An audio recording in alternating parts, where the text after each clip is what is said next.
like you. Prefer us trapped in melancholy with the wood ones of holly. Suggestions that obliterate to camouflage the folly. Attempted mental robbery, executed sloppily. The hypocrisy, this mockery, and walk the talk with me. Put the hands up to touch the akasha, cause you know deep down.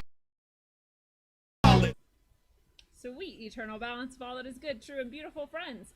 We are always lucky when visiting with friends, and tonight we are extra lucky on Rogue Ways to have back with us a longtime friend of the show. He is the absolute master of decoding the mysteries of the 40th parallel and the ancient magic worked on the oldest river in the world, the Susquehanna, where, if we're very lucky, we will be able to pull off our June 19th through 21st Logic meetup and get to see much of this uncovered magic firsthand. He is also the synchromystic with an eye to help us weave the net we've been preparing threads for our whole lives. Michael Wann, welcome back to Rogue Ways. Lindsay, thank you for having me. It's a joy to be back. That was a nice introduction. Thank you very much. Well, thank you. I'm glad I could give it to you. And before we get started, I want to remind people that you can check out more of my work on rogueways.org.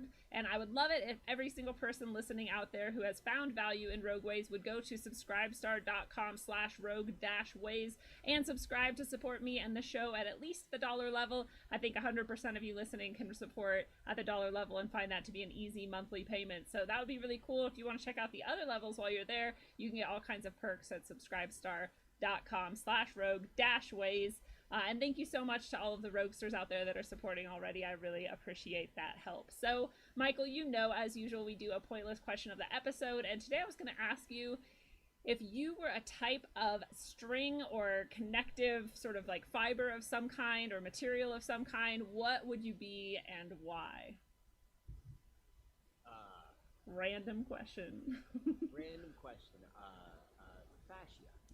Ooh, nice answer. So my lady, she's a craniosacral therapist. There's this book she has, and it's a craniosacral book, and it's all about the fascia, the connective tissue of the human body. And it was like the title, the actual book itself was a little bit like more tangible, but the title was very mystical. It was very metaphysical. And it was implying like, I don't think tongue in cheek, but the authors were like, yeah, this is the truth. It's the fascia where we connect to all of the, like, physically, that's where the connection happens. Like, you know, that's the transfer of like the connective tissue in our physical body with like more etheric connective tissue of like the world we live in. Dude, I can kind of buy that, because I had a lot of, when I learned what fascia was, it was because I was learning from a massage therapist that I had like major fascial trauma all throughout my back, especially in my shoulders and my neck. And I don't remember what the like psychological implications of that were, but she was telling me about them, and that sort of makes sense why this sort of psychological emotional would transfer into my body at that place. Well, and that's the place, like, I mean, when you get body work done, like, that's what needs to be really released for all of us. And that's like that's the hardest stuff. And so it's, you know, and it hurts. It hurts when it's like, when it's worked on. It almost feels like it's ripping, but it's like, you know, that's kind of like, you'll notice once it stops, you know, once like it stops hurting like that, then you're like, okay, it's starting to break up. Yeah. And that's, you know, it's a physical thing, it's an emotional thing, it's a spiritual, it's like a thing, it's an important thing. It's the connective tissue in our, like, at least in our physical experience. So I love it. I like that as a connective. Yeah, I like that too. I was thinking of spider web, just because it's so strong and so thin and like elegant, and it could transmit like information from one part of the web all the way over to another part of the web with just the tiniest bit of information input. It can travel that whole way. I like that. And I think I don't know if this is true. I think it's true, but I don't know if it's true. But I think the spider web, like the thread, has the strongest like weight to strength ratio of anything on the planet. Like, it's like this remarkable sort of like of thing which is created. Here's another good one. Underneath the connective tissue of all of the mushrooms. Oh yeah. So that's supposedly, you know, the only thing on Earth which is more complex than The human brain. Yeah. And when you start to, like, you know, that's the connective tissue of, like, the Earth environment. Yeah. We've got our physical environment which we're living in, and then, you know, our bodies, and then we've got the physical environment which we're living our bodies in.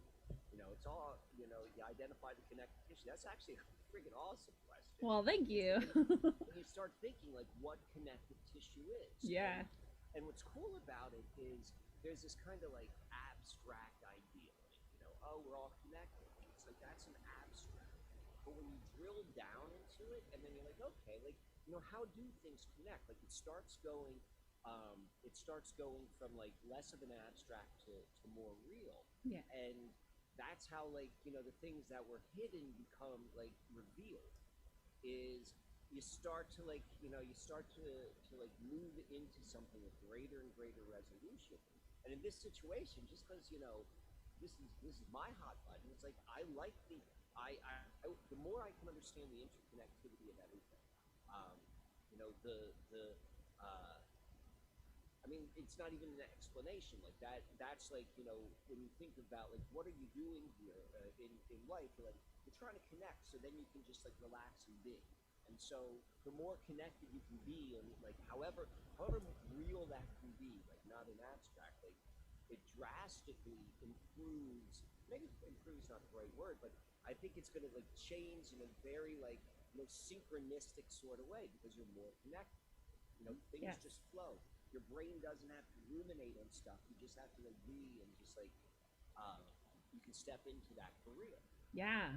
I actually, this ties in perfectly because I've just been thinking a lot lately. Well, I've been talking for years, and I know you and I have talked personally too about this sort of network that we're building on, like, what seems like an etheric sort of level, but manifests in very physical ways sometimes. And, you know, and that, I don't know, Freddie Silva said it really nice one time when I was at a whatever talk of his, and he was talking about how there's this network that's being built since ancient times, actually. And he even had, like, a title for a group of people that intentionally worked with it, which was fascinating. And I've never been able to find more information about that, but maybe I need to read more of his books. But anyway, this idea that we're sort of building into this ongoing network of some sort that connects everybody, and, you know, is seems etheric, but like I said, can manifest on this plane. And that, like, this shit that's going on lately seems like it's specifically designed to try and interrupt that, because, you know, when somebody said it and it sparked my brain, and I was like, oh shit, they're trying to stop the network being built, because someone said their daughter had said, sorry if this is somewhat rambling, it'll all tie together, but their daughter had said, what if the reason they want us 6 feet apart is because 6 feet is the distance at which your sort of, like, aura stops communicating to another aura or something, you know? Or your heart stops being able to connect with another heart on, like, a very real, you know, physical electric level of some kind. And it just sparked me, and I was like, dude, that has to be part of it, because it's so arbitrary otherwise. Like, why 6 feet, you know, and why so much fear built into, like, getting any closer than that, which would also stop information or a connection. And then the masks too, you know, they shut down our facial communication to a pretty large extent, not completely, but somewhat. So what do you think about that sort of? So excellent. Like, yeah. You know, I'm sitting on the edge of my seat, like, I never speak loud. I'm so excited to speak. I'm sorry. So first off, you are 100% correct about, like, the 6 feet. Yeah. You go to, like, Heart Math Institute. If you know what Heart Math Institute?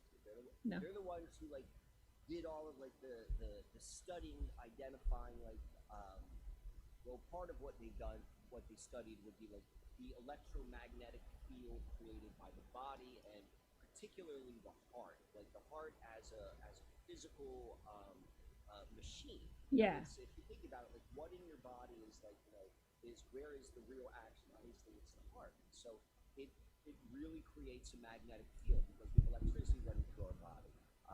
That's why you get, like, the shock, and, you know, someone whose heart stops beating, they need the shock, the electricity starts going. And one of the laws of physical nature is, like, wherever electricity is going, there's also going to be a magnetic field. So information, field, and it comes from your heart, and that goes out 3 feet. Huh.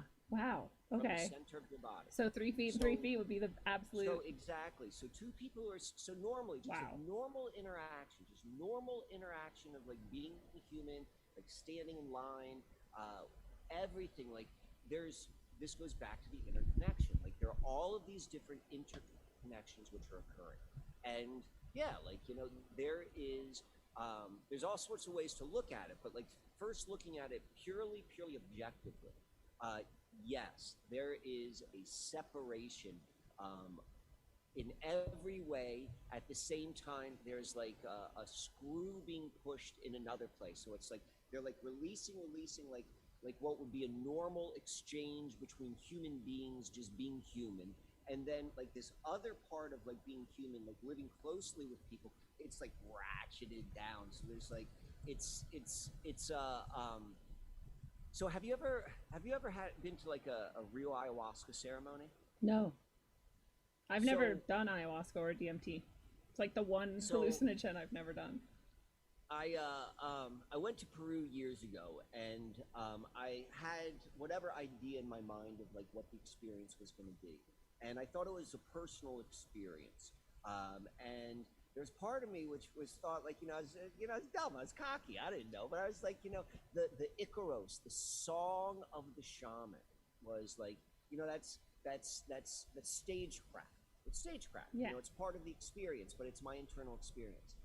Um, my entire experience was 100% like dictated by that song, and what the song was doing was it was creating like this like it's all birth, it's all everything that matters. Like it's the once you realize like there are just certain patterns, and then those patterns happen throughout every expression. It's like it's tension and release, tension release, tension release. Like that's going to do something. Yeah, yeah. And what it does is like that brings out the purging, right? Yeah.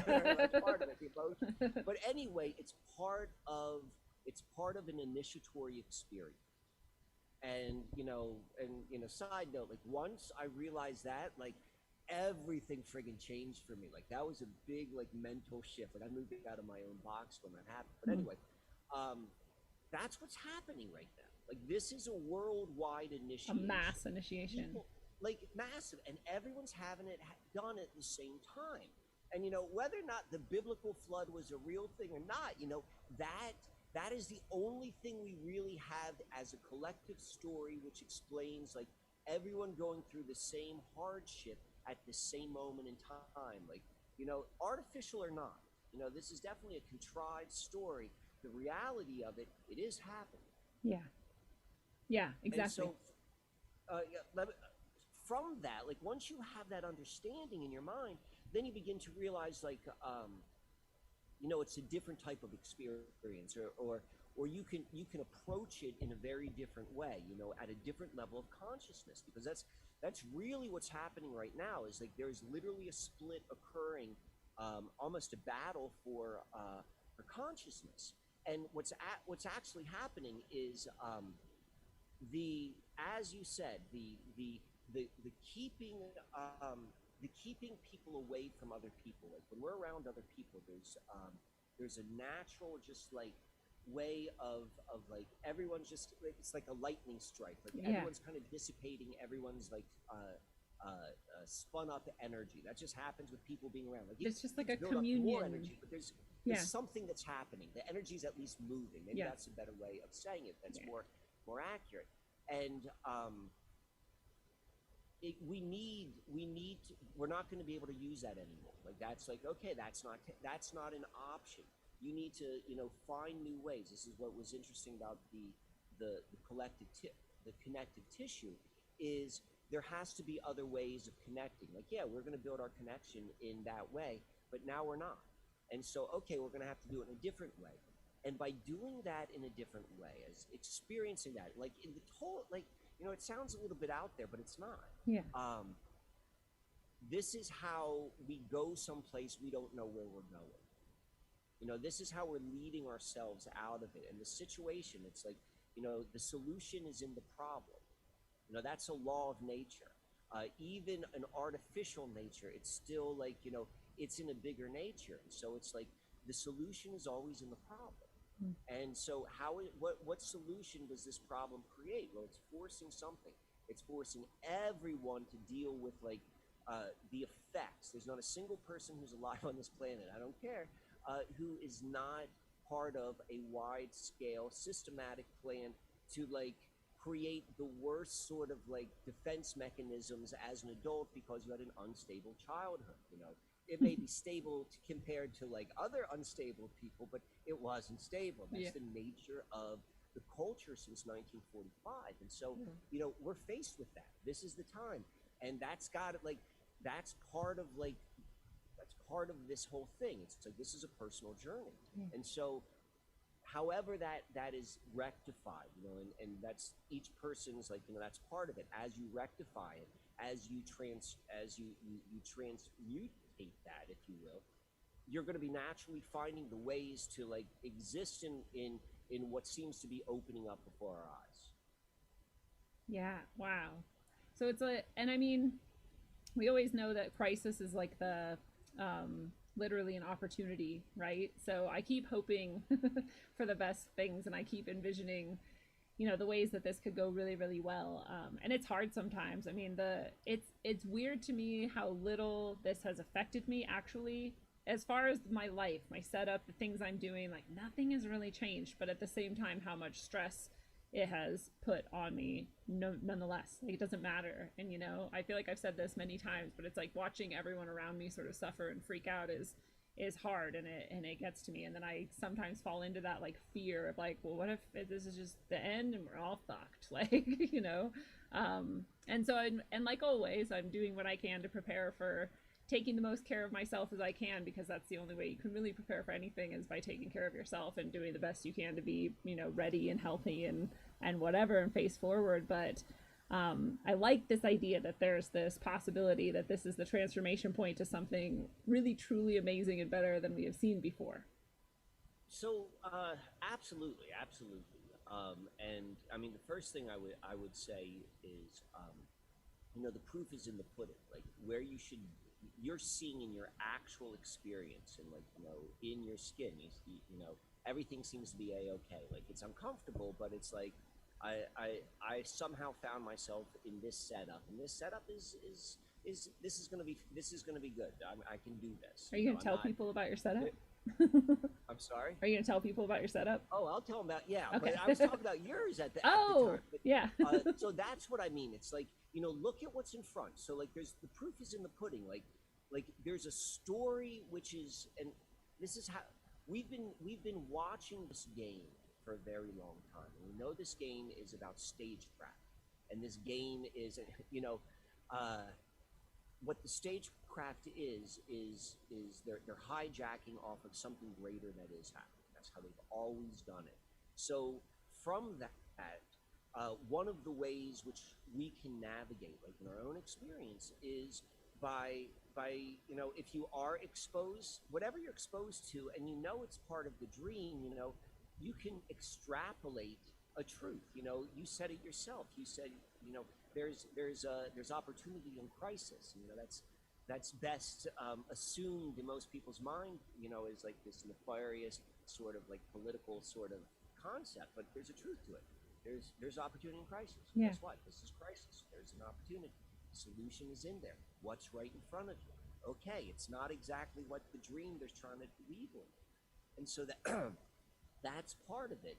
But then the other part is like, you know, really like stepping into that. And then when you're not, you know, recognizing like where you're slipping, because that's where you're slipping is the gold. Like, we're all, that's why I was saying, like, recognizing, like, you know, you, me, everyone, like, you're gonna be faced with something, because if you grew up in this system has prepared you for this moment. Now, I don't know what the next moment's gonna be, but this moment's unlike any moment we've had before. So you've been prepared. Like, everything we have is in our own backyard, literally and figuratively. And if the only thing you have is your mind, well, then you've got that. That's where you need to be. Yeah. And finding a way which harmoniously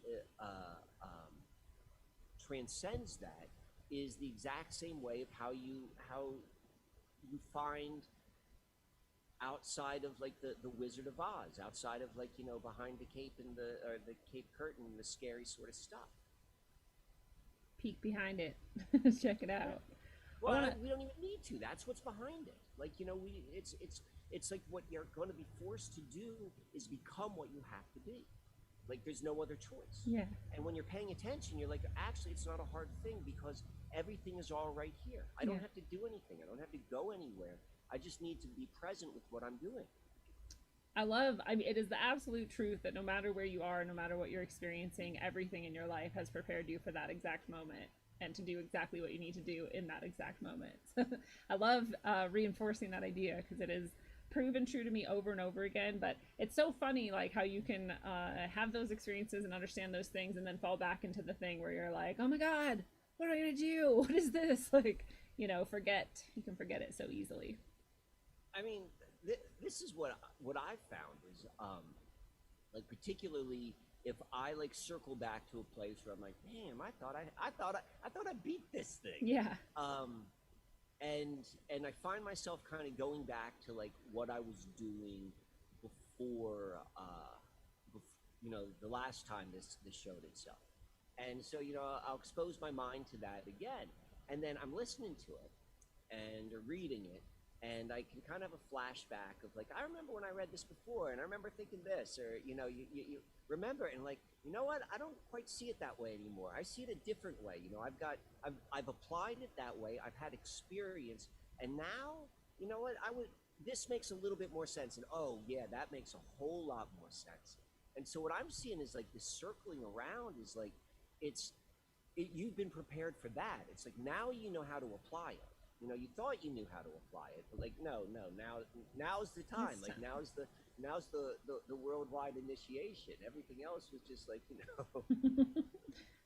I get kind of the thing that catches me up the most, and the moments where I find myself the most sort of sad and worried for the future, for others or whatever, is when I think about the people who are gonna like give up or get crushed under the change or whatever, and I get sad and I feel like it's unfair, and then I get angry, and then I go through this whole like tumble of emotions, and but that in itself is another thing that is preparing me for something, like you were saying. It's like there's absolutely nothing wrong with it. It's just that's the thing where I like stop, I come up against that wall and I just collapse. You just nailed it. You just nailed exactly what it is. It's like at some point you're going to have to get right with what that is, and what that is not that it's you just gave an example of whatever that is, right? And one of many possible. Yeah. And that's what I mean, like what's coming up, like that makes sense to me too.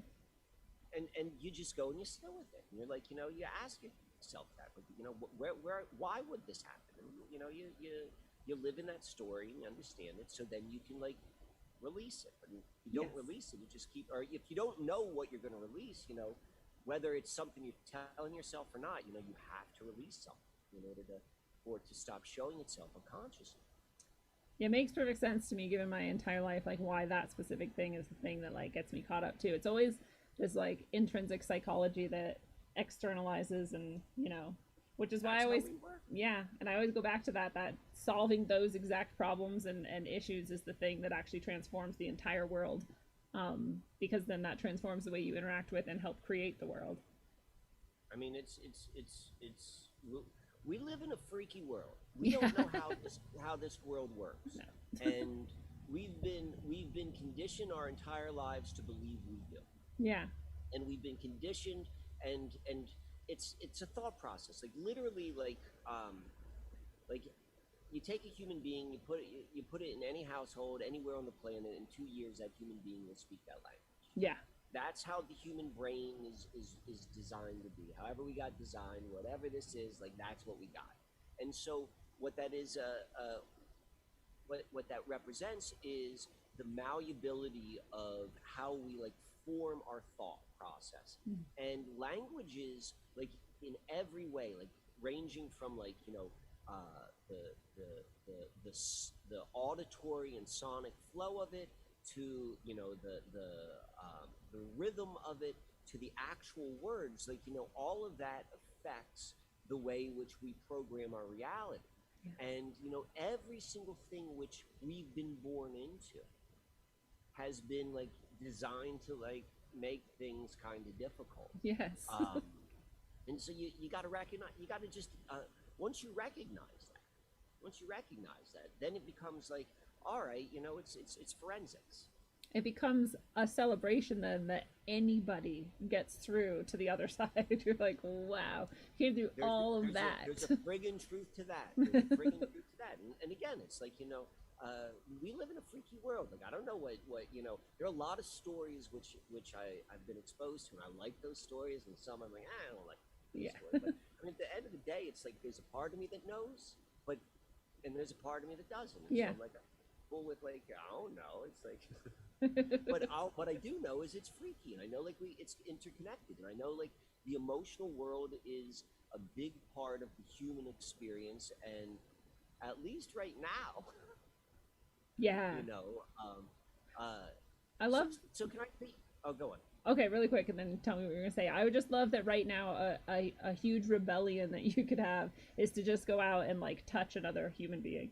That's like a gigantic rebellion, but. Yeah, I mean, that would be the sort of thing which I think people are going to start doing. Yeah, that's why I was like picturing this at some point, a protest where you do there's a lockdown that you do, so it's harder for them to arrest you, where you like clasp hands with someone from your opposite arm on each side of you, and they do it to people, and you make like a chain or whatever, and that would just be a beautiful thing to see. Not that anyone's even trying to arrest them, just that you're like making that contact. I mean, build the chain. It's, in my opinion, it's bigger than that. I mean, something's going to happen. And so if you want to have like a potentiality of what you want to think about, is like, there's going to be this thing, like, you and I are talking like, the inner workings of the inner world. And I find that fascinating. And it's important to understand how the inner world works, so then you can move off of it. Yeah. But there are people who don't, there are people who don't. And that may even be the majority of people, the people who you care about. And there's going to come a point where people are going to break. And how they're going to break, that we don't know. But like, one of the ways which they're going to break is an immense sense of compassion and empathy of like, holy shit. Like, I mean, that's one of the cool things of like doing like an ayahuasca ceremony, like anything which is like done in a group setting, which is like really like you went through it together, and then afterwards is like, you kind of go and you look at the other person, and there's just like this compassion, there's this knowing, there's this like, we did this together. And when that break happens, and if that's the emotion that's like expressed, that is completely within the human experience. That's powerful. That would be reaching like way back to our roots, because we all used to do those things together all of the time. Those types of ceremonies. Know what we used to do. That's true. I mean, that's my favorite thing about Tataria is it gives me this idea of like this other way which humans lived on Earth, which was like in unbelievable harmony with the environment. Yeah. The Earth and the human being are interconnected immensely, and anything that's anti-Earth is anti-human, and anything that's anti-human is anti-Earth. And at one point we understood that. We understood a way to live which was like harmonious. And even the thing, this is like the way that it's a dream within a dream within a dream, is like being harmonious to the system, this is still disharmonious, like the system we're living in. Like, I'm going to come up with a green technology. It's like, it's still based upon like the way we manufacture, the way we do like everything. It's like, I'm not saying any sort of changes. I'm just saying this on the imaginatory level is like, there's got to be another way. There's got to be another way that humans live, which was just like this, like all the good stuff, the truth of a human high experience without the bad stuff, because we're living in an artificially induced inversion. Yes. And it's been done for who knows how long, but that's what it is. And I mean, if you want to get into it, I can explain like from the astrological what's happening now in the Age of Aquarius, because it makes perfect sense once you understand like the stagecraft which is going on. Please. But there are other ways. There are other ways, and the part of the beauty of the imagination is like the ability to think outside of the limited box of what you've experienced and seen. And we may be faced in a place, or at the very least, holding on to that, like, that little seed, that there's a way where like it doesn't work, that we're not trying to like fit into a sick system. To be well adjusted to a sick system is not a sign of health. Yes. It's the entire thing, and how we get there is going to be in a way we can't imagine. And like that sounds like whatever, woo woo or whatever, but that's because you're conditioned to think that way. Yes. You're conditioned to realize like you're in a trap which is self-reflecting itself, and how it's doing that is because you're stopping yourself from being open to like, oh, I gotta have the solution. Yes. Before you have a solution, like this is baby steps. Well, that's exactly what we were saying before about like you're being prepared every moment of your life to do whatever in a moment that you can't even imagine yet. And if you've never had that experience where you're in a situation that doesn't make any sense and you're moving forward anyway it's almost like on like blind faith or something, like something in you knows, even though you don't know why or how it could possibly work out, and then had it work out. If you've never experienced that, you probably can't imagine it, but that shit is real. and it does come from whatever that is, like this network we're talking about, or the fascia of the ether or something, like, I don't know. I just think of it as like a network myself, but I think it's very real. I think it's like they're waiting for us to tap into and access it. And I love that you've positioned it, in my mind, at least for me, in this way that like all of this is sort of birthing our ability to really like step into that and claim it and do it. And again, like I'm not saying I understand exactly how or whatever. I'm sure I can't even imagine it, but I kind of can see like the very faint possible outline of something, Completely. And it's baby steps. It was like that was kind of when we're talking in the beginning about like the fascia, like how we have an interconnectedness. Yeah. Fascia is real. Yeah. Fascia, I don't know.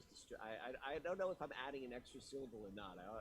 I think it's right. I think it's fascia. It's FASCIA. I think I was saying fascia, but regardless. Fascia. But it's like if you're unaware of what that is, it's invisible to you. You take some person on the street, like, oh, how's your fascia? Like, what? But once you understand, like, there was a point I didn't know what it was, and then like I learned like it as a concept, and then I realized, oh, that's what that is in my own. And now you can like feel it and be aware of it and use it almost. And so or, like, I something that was once invisible, and I'm using this as an example. But still affected you. I'm sorry. But still affected you. It was, but it was invisible right. in my consciousness. That didn't mean it wasn't real. It was invisible, and then it like went from like an idea to like kind of understanding, and then it became more real. And now there's this thing which I still haven't ever seen, but like at least it's like more real than it was before. And so that's like baby steps. So if like the next idea is like this is how we connect to some like this great web that we're talking about, and the logical conclusion is that there's a great web that we're connected to, because everything in our physical world is connected. Like we're talking about the mushrooms, we're talking about like, how the water systems, we're talking about the brain. Everything like we can see is connected. So are we supposed to think that, we're not? It's the logical conclusion that yes, I just don't see it, and I've also been trained to believe it's not there, and if I can't measure it, well then it doesn't exist. But we can reverse engineer it, and this is the thing which is about like a time like this, and this is where it gets really interesting, is we could have had this conversation six months ago, and it would appeal to like 15% of like the average person on the street, because they're like, this is nonsense. These people are weird. I'm going to keep on building my 401k. Yeah. You know what? I'm interested in my asset allocation. And like right now, people are like, what the fuck is going on? Why can't I buy seeds? And they're beginning to like become open. Like, people who would never like question like vaccines before, like, hold on, this Bill Gates guy, he's telling me what? And he's not been elected, and he's paid not a doctor. And people are and they're they're thinking differently. And so when we're having this conversation, when we're talking about like these kind of like what 6 months ago would not be so appealing, the situation is appearing. If you're going to watch the news, if you're going to watch the magic box which we're staring on, and this is You know, we're on it right now. Like, I Yeah. know I'm on the magic box, but like We're sending out good neurologically, vibes. We're good. it doesn't matter. It's like, you know, you could have the most beautiful friggin' sailboat in the entire world, but if you are in a polluted body of water, it's like it doesn't matter. The experience sucks. And so it's like, yeah, we are doing, like, we've got a beautiful sailboat right now, but we're floating on an infrastructure which is built on toxicity. It was built by the military industrial complex. Your computer was built by slave labor. It was like, you know, everything. It was raping the earth to get the rare metals and minerals necessary to make like the high-tech equipment. Yeah. It's like, it, it is what it is. We're in this environment till we're no longer in this environment, but it's like everything is toxic.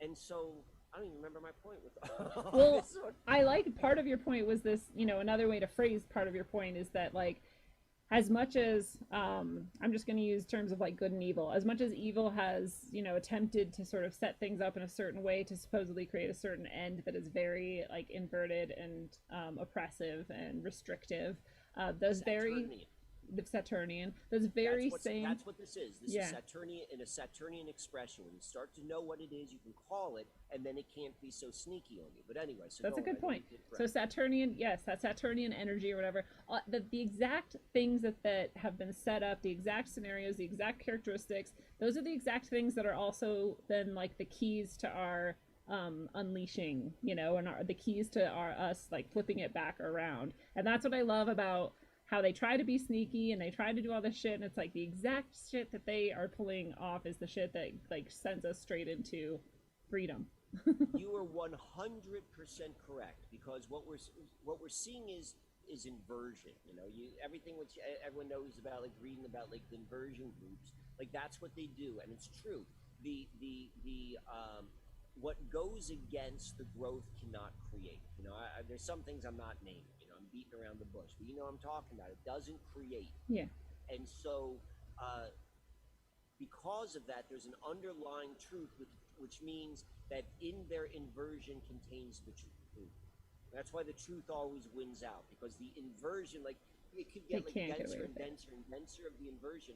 But like, if you're looking for the truth, you can find the truth in anything. That's how you find your way out of it.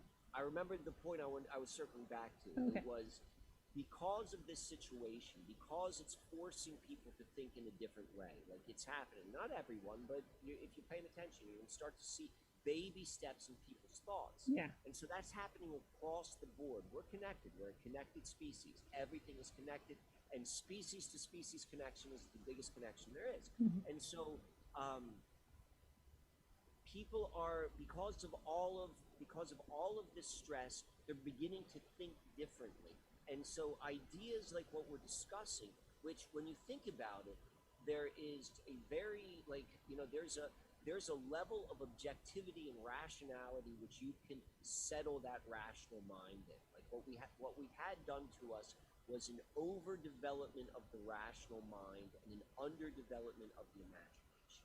And so the like one of the methods, which is like the most human way of developing the faculty of the brain mind, is you first develop a very, very strong rational mind. You know, that's what the trivium is. And then you move, once that's established, you move into then the higher mind, which imagination is part of it. If you get into imagination without a strong rational mind, well, then that's like you're all over the place. You Yeah. can be, you know, anything can move you, and that's part of like, you know, that's part of like the trap of the dream, is to get people imaginatory. And then at the same time, like the rational part, what the rational part is so good. The rational part does this. It's amazing at breaking things into pieces. You know, I can measure it, I can break it down. And then the imaginatory mind is amazing at making connections. Yeah. But you can't make the connections until you have like the foundation. So if we've got like, it doesn't even matter like wherever any of us think we are on our own journey. It's like if you went through the school system, like you have been artificially, like you've been programmed. The brain programming of how you process like information or experience has been overly developed so that you want to go and break things down and not want to look for the connections.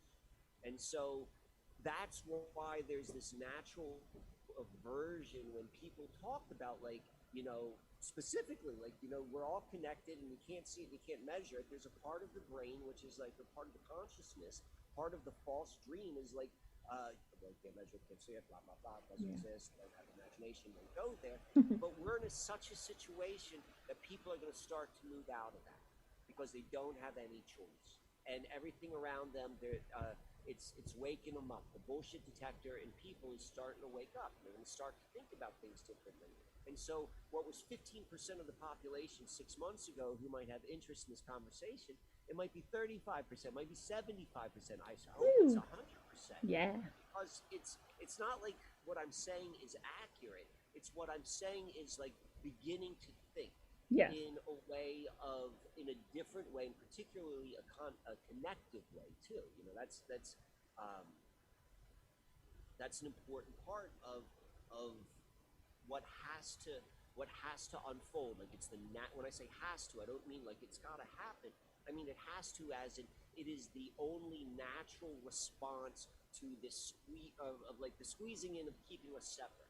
And they're going to try to give you an artificial. That's what the game is. That's what the game is right now. It's trying to give you the artificial, because what's happening is, on a greater level, is there is quite literally what you would think of as a birth or a changing in the structure of what we think of reality.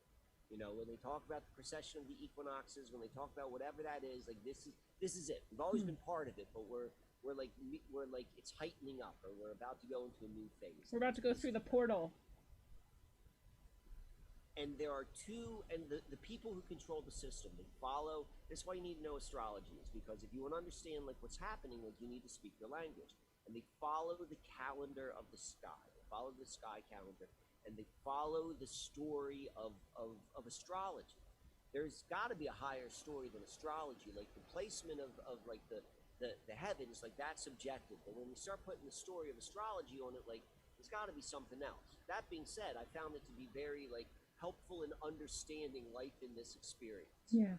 But I also recognize its limitations. But that being said, they've been telling us from the very beginning about this thing called the Age of Aquarius. Yeah. And it is even me who like, you know, who speaks astrology, who like, you know, that's part of like my consciousness. Like there's part of me which was like, well, is this really like, you know, how real is this? Is this more of a concept? And I've gotten to the point, like really now, I'm like, this is a very real thing, and it is really like, for whatever reason, like the mechanism of our reality, like we are changing, life on Earth is changing, and all this sort of stuff. And so the more you understand the Age of Aquarius, the more you realize, like, if you can be outside of this world, well, then you probably aren't limited to it. But this is what the rule book is on the Age of Aquarius. And so it means that there's going to be an expression in this 160 year period which fits a certain archetype, and it meets that of Aquarius. And so the more general you can think about it, the more you can see that there are unlimited expressions. And so within the Age of Aquarius, within Aquarius, there are two planets that rule it. All right. And so some places have like one planet, but there are two planets that rule Aquarius. They have an ancient planet, and then once like the new planets were introduced to our consciousness, because it's like, I've never seen Uranus. You know, I only know it exists because I read it in a book, but like, you know, but it seems to exist. I'm not denying it. I'm just saying, like, I recognize its blind spot there. Right. So when Uranus was discovered, they're like, whoever makes these decisions, I don't know who makes these decisions, but someone made this decision, and they're like, Uranus is now the ruler of Aquarius, and the old ruler, it's not really going to rule it anymore, but it's still like the old ruler. It's like the emeritus ruler. Like there's an emeritus chairman of like big companies, and they're like chairman for life. They don't really have the responsibility, but like if they say something, everyone like listens, or they carry some degree of clout. And so Saturn has that kind of like chairman emeritus status, and it's there. But Age of Aquarius, the higher expression, that's what Uranus is a representation of, is a higher expression of Saturn, and it's a diametrically opposed expression of Saturn too. Yeah, because And isn't so, Uranus kind of like the expansive one, and Saturn is like the let's clamp down and let's like divide and sort things out and control. Jupiter is more of the expansive, but Oh. but you're right about something. Whenever you see like the NASA given images of Uranus, they show rings around it. You're going to see two Oh, yeah. planets with rings. You're going to have Saturn and you're going to have Uranus. And the Uranus rings are always shown on the vertical, like going up and down. Yeah. And Saturn are on the horizontal. Weird. They're oppositional, but they're the same. You know, that's like kind of like the higher expression. You know, that's what. And Uranus rotates on a different way of its on its axis. Right. You know, they're telling us the mythology of it. And so within Uranus energy, it's like it's wacky, it's different, it's like it's something else, and that's part of like the Uranus expression of the Age of Aquarius, which is why we think of innovation. Like that's tied into it. So what we've seen happen, and this is what a lot of my research on the Susquehanna has been, is like the techniques which were used, like the same sort of stagecraft, hypnosis, magic, in order to pull about a very, very specific expression of the next age. And so the same sort of like, however reality works, like maybe it's like agreed upon, like these are the guys who always like set the stage so that this is how life is, but like, and they're like doing it so everyone gets to learn, or maybe they're like evil, whatever it is, there are people that set up life to make it the way we live. And this is how they do it. This is how some of them do it. This is how the priest class does it. We understand it through like different, having a greater understanding of the nature of the environment, the reality we live in. So that what they're doing is, because they are doing it in harmony with like the higher laws, they're doing it in harmony. They're like, you know, they're infinite expressions, and I want it to be this expression, which is an inversion. And what they're doing and what you're seeing is they're pulling in the Saturnian expression, the Saturnian energy. Look at it like a lens. Like imagine like, you know, this is just like an imagination way to look at it. Like, imagine like there's this Aquarius energy which is bathing us, and it goes through like these different filters, and these filters kind of like show how it is expressed. And through this hypnosis, through this conditioning of the mind, through this like predictive programming, through all this like MK Ultra stuff, what they're doing is, and all of the inversion, they're trying to really encapsulate a Saturnian expression, and they're doing it by the way which people think, and they're going to lock them in on a lower frequency, a lower consciousness, which is in harmony with Saturn. Everything which they're doing is in harmony with the Age of Aquarius. And all of these computers, that's Age of Aquarius, that's innovation. Age of Aquarius is associated with lightning. It's not electricity, it's lightning. We've just been taught to think that electricity and lightning are the same thing. Yeah. Electricity is anti-human, anti-earth. Like, you know, go read Invisible Rainbow. It's like, that doesn't mean that there's not other power exchanges. It just means, like, you know, the proof's in the pudding. Like, it's not good for us. It's not good for the earth. But it is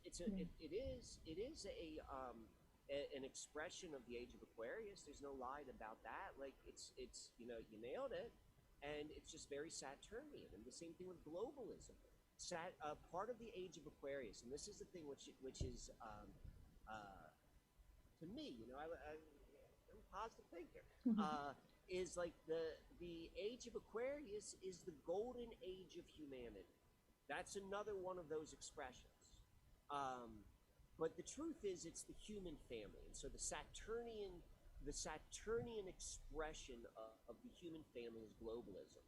You know, they're all, you know, we're all connected. Like, you know, you go back in time like 150 years ago, and, you know, people then, like wherever you live, probably have never seen someone from, or people from 20 different countries, but everyone here is probably like just in the peripheral seeing like people from 500 different countries. Like, we've heard so many different things. Like, there's no, this is thanks to globalism, but there is a human family. You know, we are connected in a way we have not been connected before. And so like there's truth to all of that, but it ain't the golden age. Doesn't And feel like so when you go and you begin to think about that, it's like, okay, that's what we're seeing. And that's why I said, like, call it what we are. It's like that is a Saturnian expression, but there's also a Uranus expression.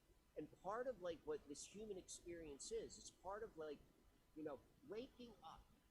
And waking up is like one of those like, well, what does that mean? Yeah. Well, what that means is you understand how you work so that you can consciously know where you're putting your consciousness. Mm. And so right now, there's so much pressure being applied to consciousness.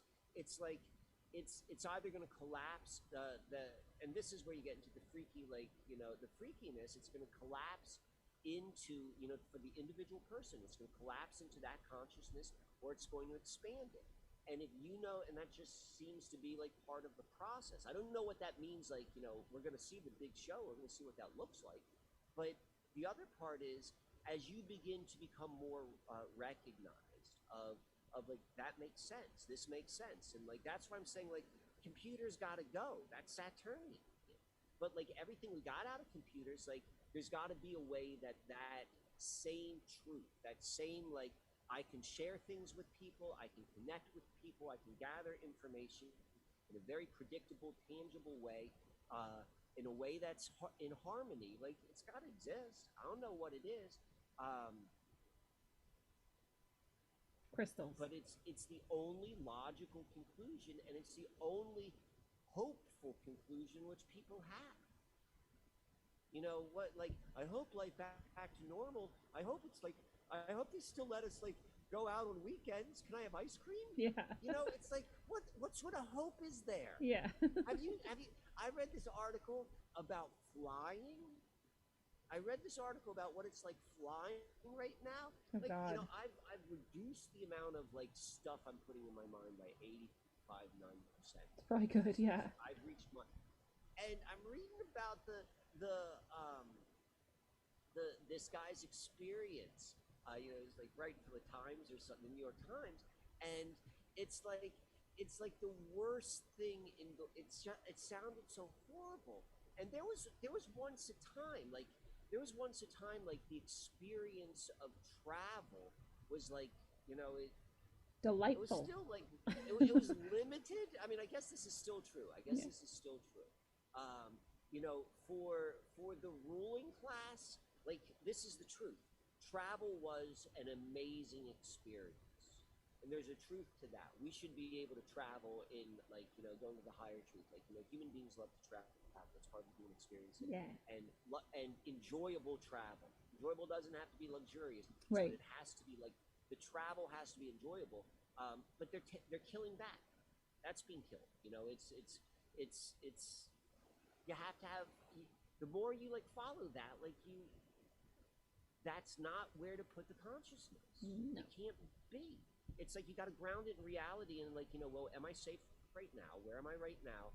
And what am I seeing with my own two eyes? And you got to go do that, but there's got to be this other place, and there's a model for it. There's a model that makes a lot of sense, and this model is like around us all the time. It's like if you've used a computer, if you have been affected by globalism, if you have been affected by electricity, you're part of the Age of Aquarius. Whether or not you believe it's a thing or not is irrelevant. You're part of it. We're all part of it. And this is what it looks like. And like this is kind of like the rules of the game. And if you can come up with a different game, like if you're, because this is a truth, like there's like this is a real response to my opinion. It's like, well, what if I don't want that one? Like, well, if you can come up with something to you, like now's the time. Like, if you can come up with something else, like this is the twilight. This is when things, when opportunity exists within the physical world. When twilight happens, like that weird time between light and the dark, magic different hour. things happen. Yeah. And we're in that. Like all of the indications are that's happening. And so like, if you have the level of consciousness to go and like say like I don't want to play that game, well then like more power to you. But like you know, this is the way, and this is a really, like, you know, thoughtful way to think about it too, is like, you know, this is the time when you make a decision. Like, you know, the truth in what I'm saying is, like, there's a freedom right now. There's a freedom right now, and the freedom is that a higher level of how you experience reality and consciousness is being afforded right now, and that is the solution out. Now, what makes sense to me, it's like, you know, you know, I feel like I'm selling it. Is I like it. You know, having been born in this system, is like the Uranus expression, and like this is open, is like, you know, what would the golden age of humanity look like? What would innovation in a harmonious environment look like? I've always been part of the Age of Aquarius, and there's certain things I really like about being human. Like, that's why I like the Tataria image. It's like, I picture Tataria like, you know, a lot of times, like, you're into like astrology mumbo jumbo like me, and I joke when I say mumbo jumbo. I think it's like, what we're doing with it is we're just like barely touching the surface. Yeah. That's my opinion. But it's presented like in this like space age kind of way, like, you know, the innovative new future.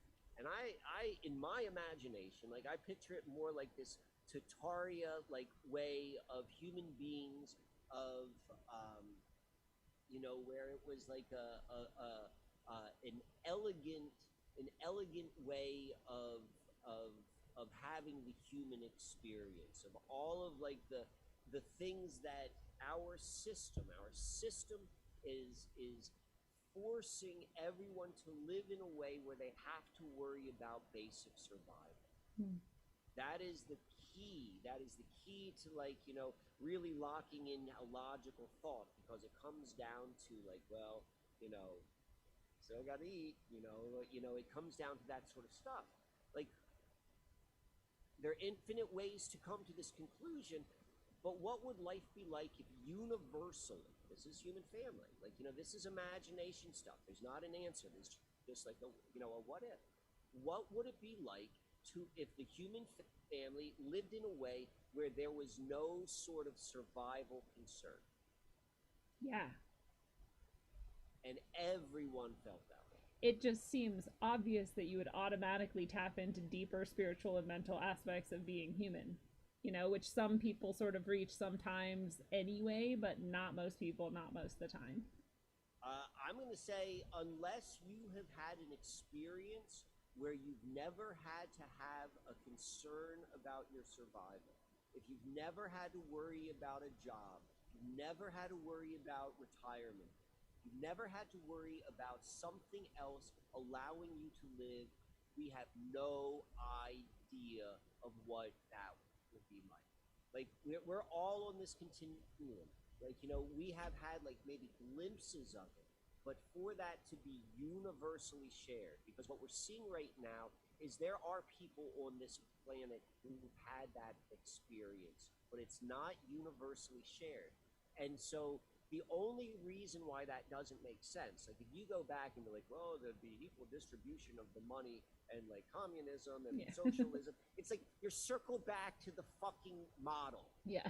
It's like, no, there's gotta be a way. I don't know what that way is, but there's gotta be a way in which, like, that's not part of the game where like survival is a concern. Because if survival is not a concern, and there's infinite ways to get there, you can be as practical as you can think, or you could be as out there as you can think. This is Uranus type of thinking. It's like, you know, whatever is true to you, like this is the time to do that. But like to hold that, like we can't even, I have my picture in my mind of like what I think that would, what I would want that to be like, based upon like, you know, Mike's personal preferences, you know, that's my imagination. A lot of it's this like Tataria, like permanent residencies where like people travel and have real experiences and people do what they love to do, and we have a higher control of the physical body that we can't even imagine. Yeah. And food is a joy and not a requirement, and it's because we experience reality in a way which it's outside of any of our experience. Doesn't mean it's not true. It just means we're not. And I know for a fact that there are a bunch of people whose job it is to create a Saturnian false reality. Yeah. And so it's like, I don't know what's over there, but there are all these friggin' clues. And there's a little bit of nervousness because it's like, they're always kind of like, it's the B.F. Skinner experiments. It's like, is it going to be electrocuted this time or is it not? Yeah. Like, we all have that. We all have that. It's like, don't let your guard down. Don't let your guard down. Right. Don't let your guard down. That's in every single person who's part of this culture. If you were born, well, then you have that in your nervous system. That's just part of it. And we're all connected, and we become our environment. So, we have that. But something's happening. You don't think something's happening? Well, then go down the street. See if your stores are open. Something's happening. And, it's got to be something different. It's the only way out. You got to do something different. And different is like you can't think of it, or it's like different. It's now's the time. Like that's part of what you need to figure out for yourself. But part of it is like having within the imagination a model where it makes sense. And I like to go on Age of Humanity. I like that. And that I like that does idea not. too. And that does not, and by no stretch of the imagination. And this is part of the inversion. Part of the inversion is this idea of a humanitarian movement, meaning that there is a lack of understanding and connection with the greater power. That's not what that is. They're not mutually exclusive. That's not the case, and so that's one of the reasons why this is part of this segmentation of being able to open yourself to really settle in mentally, because everything's putting on your mind, everything has been in your nervous system that oh look, there's baby Bambi, I love Bambi, oh no, they just killed her mom. Yeah. At any minute my mom will get killed. Yes. Right? It's like, even if you didn't see if you saw Bambi under the age of 7, you're fucked for life. Yeah. Everyone saw that. And the Neverending Story, when Falcor sinks, or not Falcor, Jesus Christ, why can't I remember the horse's name? Artax sinks below the swamps of sadness. It's like the sad. You can go watch it right now as an adult, and it's like, what the fuck? Who decided to put that in a kids movie? It's way sadder in the book, but it's atrocious. And what happens is, there are multiple levels of everything. Yeah. That's true. But the very truth of the matter is this, and particularly with the Bambi thing, is that was such a rich experience for a 5-year-old child. The lights, and this is back when probably if you saw this, I don't know when Bambi came out. I'm thinking the 60s. I have no idea. For some reason, I saw it when I was 7 in a theater. So maybe it was younger. I'm pretty certain it's a really the original Bambi. But the point I'm trying to make was there's once a time going to the movies is always kind of a magical event for a child. Yeah. Is you go up and you see the big screen, and this before particularly when you put this in context of only having a black and white TV or just a radio as your home entertainment. Right now, going to the movies it's still better than your 70-inch TV, color TV, but it's you've got a little bit of that at home with your but back then you would go to the movies. The movie theaters were nicer, and the food was better. Things where it was McDonald's used to be real hamburgers. Yeah. Pig slaughter. Yes. And it was this magical experience, and the smells and the music and and the larger than lifeness, and you're drawn in. You are just drawn in. And then that goes into your consciousness. It's whatever, and maybe you cry at the end of it, or maybe you have nightmares, whatever, and then you go on with your life. But the fact of the matter is that has been placed in your nervous system, and it was tied with probably a very, very big hormonal, emotional spike. And You know, there's a lot of expressions in human beings that they don't do that to children. Yeah. You know, and maybe that's our norm now. That's our norm. Like, there's no big deal with that. There's no big deal in saying like, yeah, well, whatever. It's like this is this is how this collective, universal, like, we're continuing this thing that was set up, and you know, that's how we got here. And it's hard, you know, to relax into something which, you know, when I'm saying like when I'm painting this golden age of humanity, but not in a like no weight sort of way. I'm like, really begin to be open to like, what would that look like? This, and when you feel this resistance to, like, you know, this is why it can't work. It's because you've been put stuff in your nervous system which is naturally, I mean, you don't have to, everyone's been MK Ultra. There are some people who are like more acutely than other. Trauma programming is real. Everyone has had trauma programming. Yes. Collectively and individually and all over the place. Exactly. But I like your point that we can't know what would have happened, you know, without all of that programming, because I have this thing that has been bothering me for decades where people say, you know, well, human nature, look at human nature, it's just like to kill everyone and just like filth and toxicity, and like this is human nature, and if we don't like work really hard all the time to provide these like constructs and organizations, and people would just be mad and like rip each other apart. And it's like, what gives you that idea? Where's your evidence for that? You know, because I don't understand how you can decide what human nature is, given that our entire culture and society for who knows thousands of years has been very meticulously constructed to craft a certain type of human. And people literally will point to the Lord of the Flies. They'll be like, look at Lord of the Flies. They leave these kids on an island and they devolve into like raping pigs and killing each other. And I'm like, that's a fictional novel. Like, that's not evidence for human nature. And I just found out like 2 days ago that there's actually was a real shipwreck in like the 60s of a bunch of boys from a prep school, and they lived on an island for like a year.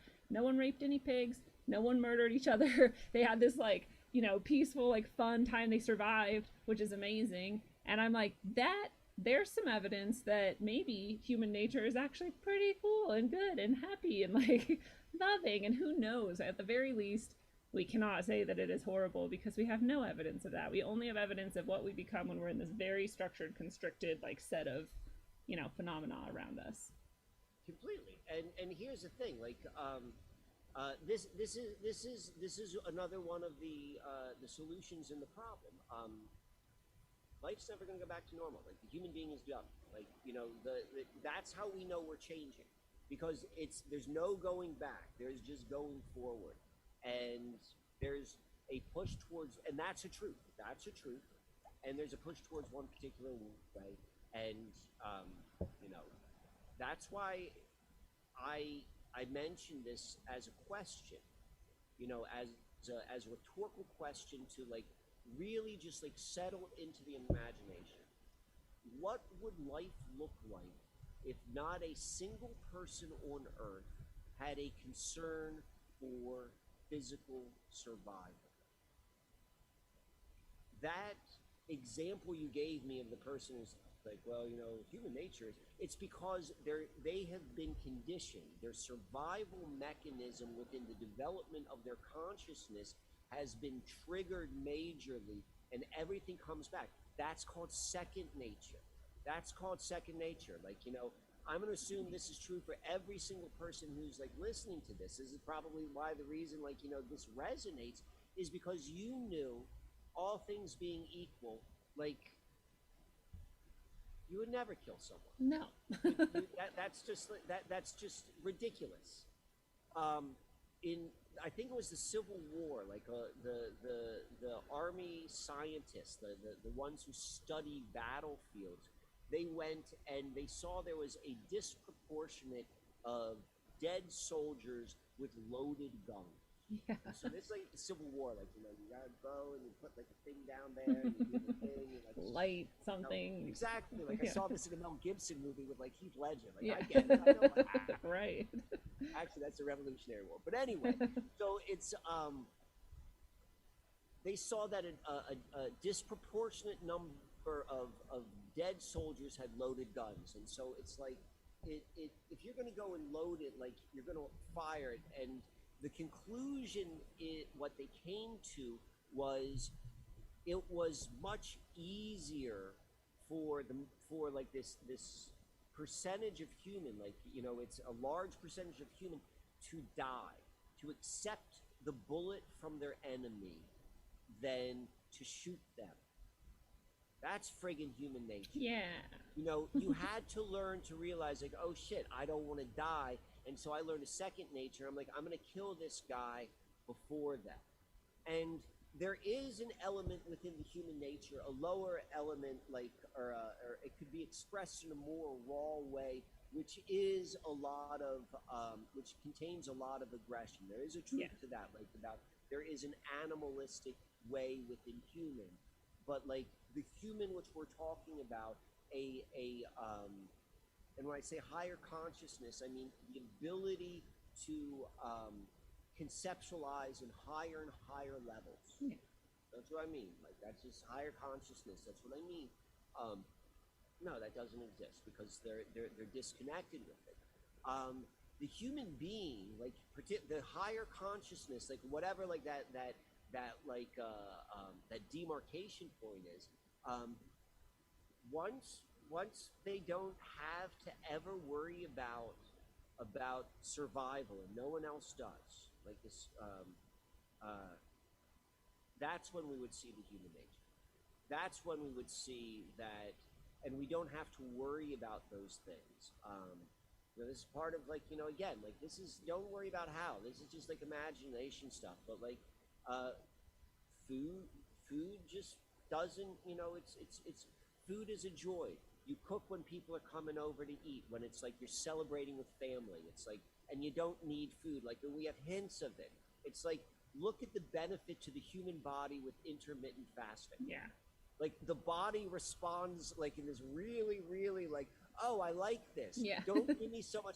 But there's something which has happened. Like, you know, I know for me, like I'm a skinny dude. Like if I don't eat enough calories, like I get really friggin' skinny. So Just I'm not disappear. like giving medical advice. I'm not saying that's the truth, but I know there's a hint. Yeah. And I know, like, okay, let me just like sit with this because, and this is Uranus thinking, and this is just Mike's way of like how I'm kind of like an image which I'm holding, even more so like a quality which I'm trying to cultivate internally. And this is what this opportunity, like I love this idea of like the golden age of humanity. It's like, you know, what would have to happen for that to occur? I want to, one more thing before I get off my soapbox. So the Lord of the Flies. Yeah. So do you know where that name comes from? I mean, I know in the book itself where it comes from, but I don't know where like the inspiration for that idea comes from. Right, the phrase. It's like, No. Who's the dude who wrote Lord of the Flies? Golding. Probably like definitely Tavistock, right? Yeah. You know, it was probably like, what's For the sure. Wolf in Sheep's Clothing folks in London? I can't think of what that group's called. Oh, not the one with, Tavistock? like H.G. Wells, the such and such society, the Fabian Society. Oh. So it's probably one of those guys. Okay. So the Yeah, Lord of William the Flies, Golding, I think. the Lord of the Flies is like biblical. Like that's the name of Beelzebub. Oh yeah, I have heard this It's like, before. it's a book. Yeah. It's a book called Devil. God. And it's a bunch of like it's like look at that. Look at It's like look the at worst. that, like from like a magical energy, symbolic, whatever perspective of like how, I don't know how old the kids are, but like the age of the child is what that magic is placed upon. That's where the magic is. It's like it's boys at that age, and it's indoctrinating in them that behavior. Yes. Like that's how it works. Like I'm not saying burn books. I'm not saying No. like, you know, like moral crusade. I'm saying this is how the system works. Yeah. And this is how you do mass control, mass mind control, and no one thinks it's mass mind control. And you think, well, Actually, it's a literary classic, and it's part of the unfolding. I'm like, no, No. it's If the you friggin' devil book and boys raping pigs. Yeah. And like I as a teacher I taught it or no, maybe I never taught it. I don't remember actually now if I taught. I know we taught it at my school though many times, and so I had to deal with at least its existence and people reading it, and I always was like, why do we teach that book? I myself can understand why I love teaching 1984 and I love teaching Brave New World, and I love teaching them in conjunction because I loved showing, just like we were talking about here, that in the evil itself you can actually find the answer, and in especially 1984 highlights this, but so does Brave New World, maybe accidentally, that the way out of the chaos, because both of them present this like seemingly inescapable trap that humanity's been led into, but in both of them you can also see the hints at least that your freedom lays in your connection with humans on a human level, staying connected as people emotionally and awareness and whatever. And I loved getting through all the similarities to our own society of those two books and then pointing out how both of them have that solution sort of embedded in them. But I cannot find any reason why we would teach Lord of the Flies. Like, it's not written extremely extraordinarily well. It's just a book. It's not, the ideas in it are disgusting. They're not based in reality. I don't see any benefit to it at all. It's a sick story. I don't get why Catcher in the Rye is like a literary. That's another one. Yeah. Like and so like that's one of the indications. Yeah. You mentioned something which it needs to be repeated, is that well there are two things. It's like it's kind of like a book like that, you can still look at it as you're still going to find truth in it. Yeah. Because it's always an inversion, and if you have the ability, if you are of and when I say higher consciousness, there's a way of seeing the world. That's what I mean. Like, if you have a way of seeing the world where you're able to see the truth in something which is inverted, well, then you got higher consciousness. You're able to see things in a way that other people are unable to conceptualize. Like, it's not like a title. It's not like It's like, no. There's this is part of like why the trivium and the quadrivium work together. Like, when it's an out of control imagination, that's like a nebulous concept, like higher consciousness. Yeah. But when you have it grounded in something like the rational mind, you realize that no, there's different ways of being able to conceptualize within the mind, but then it has to be like grounded in something. Like, and part of the imagination is, in the positive feedback loop, is like, if you can come up with something which is like imaginative led, but an objective way of measuring it, well, then like, then you level up. It's like you flipped in within yourself, and like somehow like you're somewhere else. This time, like what you said with the 1984 and the 1984 and the Brave New World juxtaposition, and recognizing that that the human connection to humans is the salvation from this dystopian type of environment.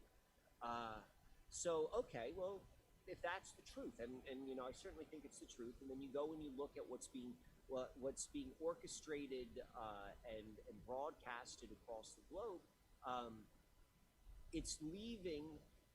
And what they don't say in that book is they don't talk anything about like higher consciousness and like really thinking about like how it would be that we would be able to connect with one another. They don't even emphasize connecting with one another. I just see like, here's the few times where people come close to poking through those systems, and it always has to do with connecting on an emotional level with other human beings. It's and that's the thing. I mean, that's the truth. Like, if you're ready, and again, this is the choice sort of thing. Like, there's some people jumping at the bit to be robots. Yeah. It's the most disappointing thing I can imagine. So like, I mean, anybody want that? Maybe we're already robots. It's I'm like, very judgmental about it. I make a very, very conscious effort. Like, this is how I hold my consciousness. I'm a regular dude. I'm in this world. I know the phone and the computer and the internet have to go, and I know I'm addicted to it. I know that this technology is like, it's designed in a way. I know this is probably a better way of stating it. There is this technology, if I get in a certain frame, like it gets a hold of me. Like I know that it's like, I want to go and check my email, like, on a compulsive level. It's like, what? I checked my email 15 minutes ago. Why am I checking it again? It's like, that's not me. Right. But that's like this, and that's gotta go. Yeah. And that's the way which I know that this has to be true, but I'm doing this because this is I'm connecting to other people, and soon we're not going to have a choice. Like you're going to want to say, like, I have to have this phone away from me. I don't carry it with me. I don't give legal advice, but if I go out of the house, I won't have it with me. And I'm developing that muscle. I'm developing the muscle right now of like, there are certain websites where I used to love to go to because I like to see what's happening in the world. And I like reading all the crazy stuff, because the crazy stuff is where you get the good stuff. I won't go there anymore. It's and this is my way, and I'm also becoming like just open to this idea of like there's got to be another way for me to have a connection with humanity. Yeah.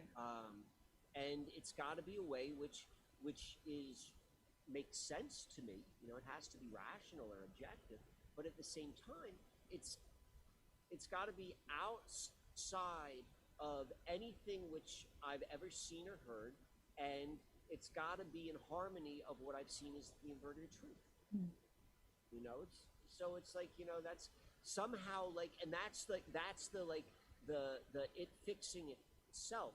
If what I'm saying, like, I could be totally nuts, like I could totally be nuts, I could be totally like, or if that's the way, if that's the way it's going to happen, like, there is,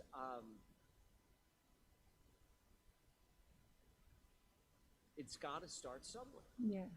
This is like the most logical way to start it, which is like recognizing how to open your mind and in what direction you want to open it in, like having a control over your consciousness, and that steps you out of, and reducing the amount of like, we're constantly bombarded to go down into a lower consciousness, not to think that way, not to have imagination coupled with rational thought. I really, oh shoot, I just lost it. I had something, what were you just saying? Computers. Yeah. Walk away. Telephone. It was about Do walking people away. use the word telephone anymore? I don't think so. Telephone's like it sounds good. The telephone.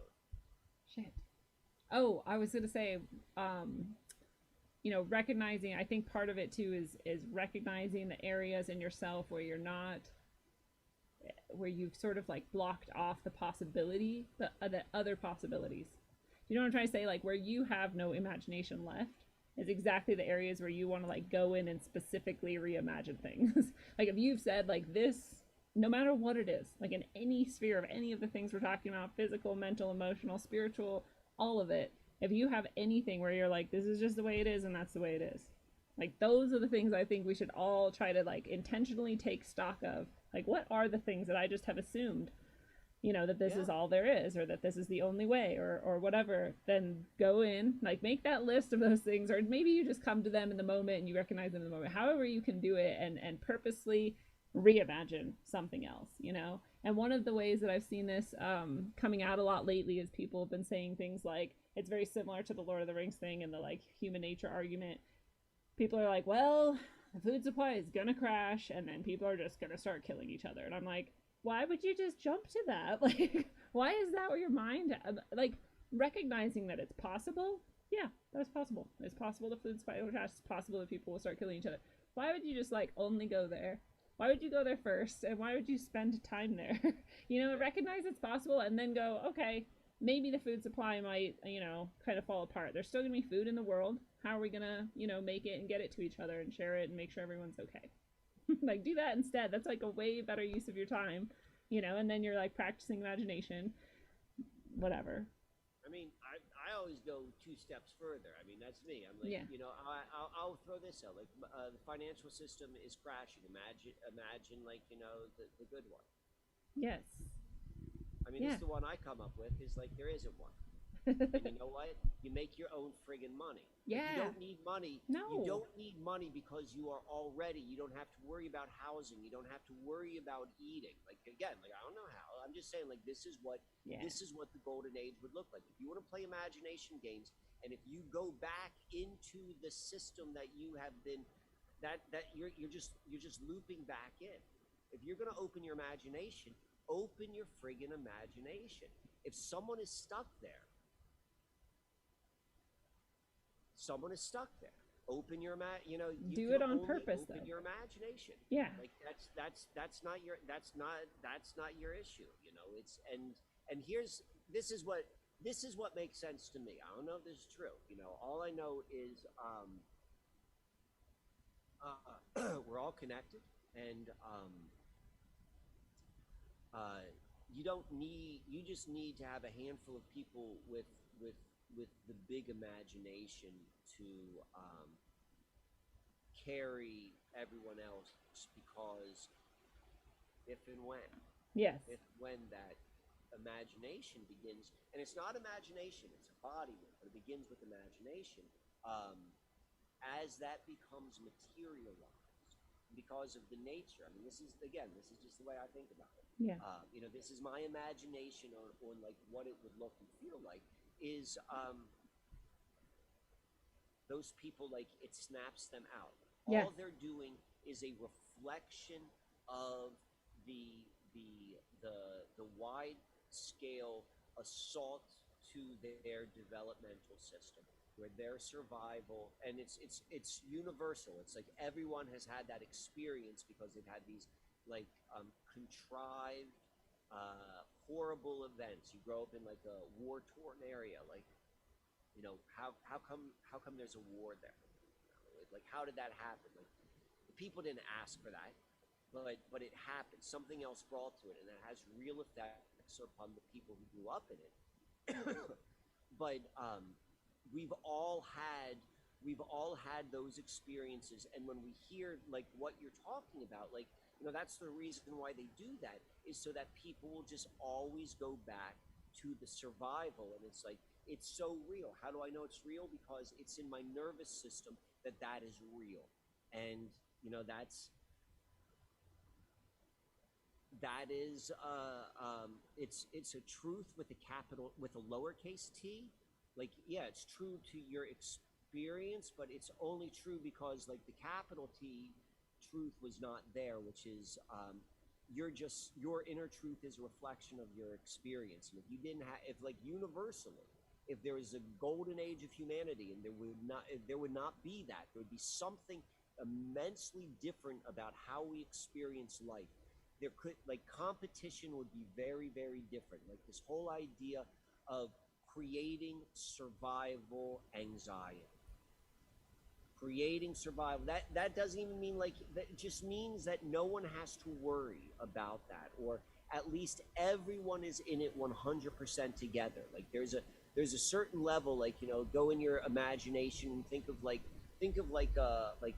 Vikings tribe, you know, whatever TV put in your imagination of what that would look like, and 20 people kind of living together as an agreed upon community. Like, there's a certain level of survival anxiety that grouping of human beings did not carry, that every one of us who've been born into a system of, like, financial management, of, like, you know, war, all of these, of Bambi, like, it's constantly like a survival of the fittest. Like, it's an assault upon the survival mechanism of the brain, consciousness, whatever you want to call it. And unless you can move above it, unless you learn, and those skills aren't necessarily taught. In fact, you've been conditioned not to learn those skills, but, like, you're stuck in it. And so that's what we're seeing with that. Yeah. Agreed. You got to uncondition yourself in order to move beyond it. Or not so much I don't think you can uncondition yourself, but I think what you can do is do yourself differently. I think you need to kind of come to some degree of level of understanding yourself so that you can, like, release it. Like, you know, this this is what they've done, and this is, you know, it's an inversion. Like, so what they've done is an inversion, and so part of the human experience is we love stories. We love stories. Like, we are humans, and we like stories, and that is a truth. And ultimately, like, the greatest human experience teacher is the storyteller. You know, that through the stories, through the parables, like, you know, whatever, it's like that's how we learn. And we have been our propensity to stories has been like weaponized, and that's what like so much of the system does, is it weaponizes. This is what the inversion is. It weaponizes natural human ways of being, and it does it in a way which what was once a gift becomes a curse. And so we've been so storified. We've been given so many of these stories with like TV and the books, and like it's so important that we read. Like, I mean, yeah, reading's great, but like, you know, what would life be like? Like, we're not necessarily. What would, if the entire society had like a different way of something? I don't know, but anyway,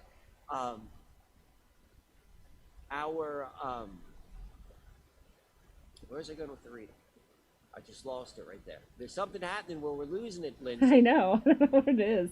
I know that when you were talking about it, I was thinking, of course, that's why we had things like Bambi and everything, because in Lord of the Flies, because the story, like you were saying, is one of the most powerful. Oh, so this is it. So and that's part of the story. It's like we're trained to it. We love a good story, and like part of what quite literally what Hollywood does is it creates a story, and which is so like. It's so larger than life to our physical senses that it draws us in with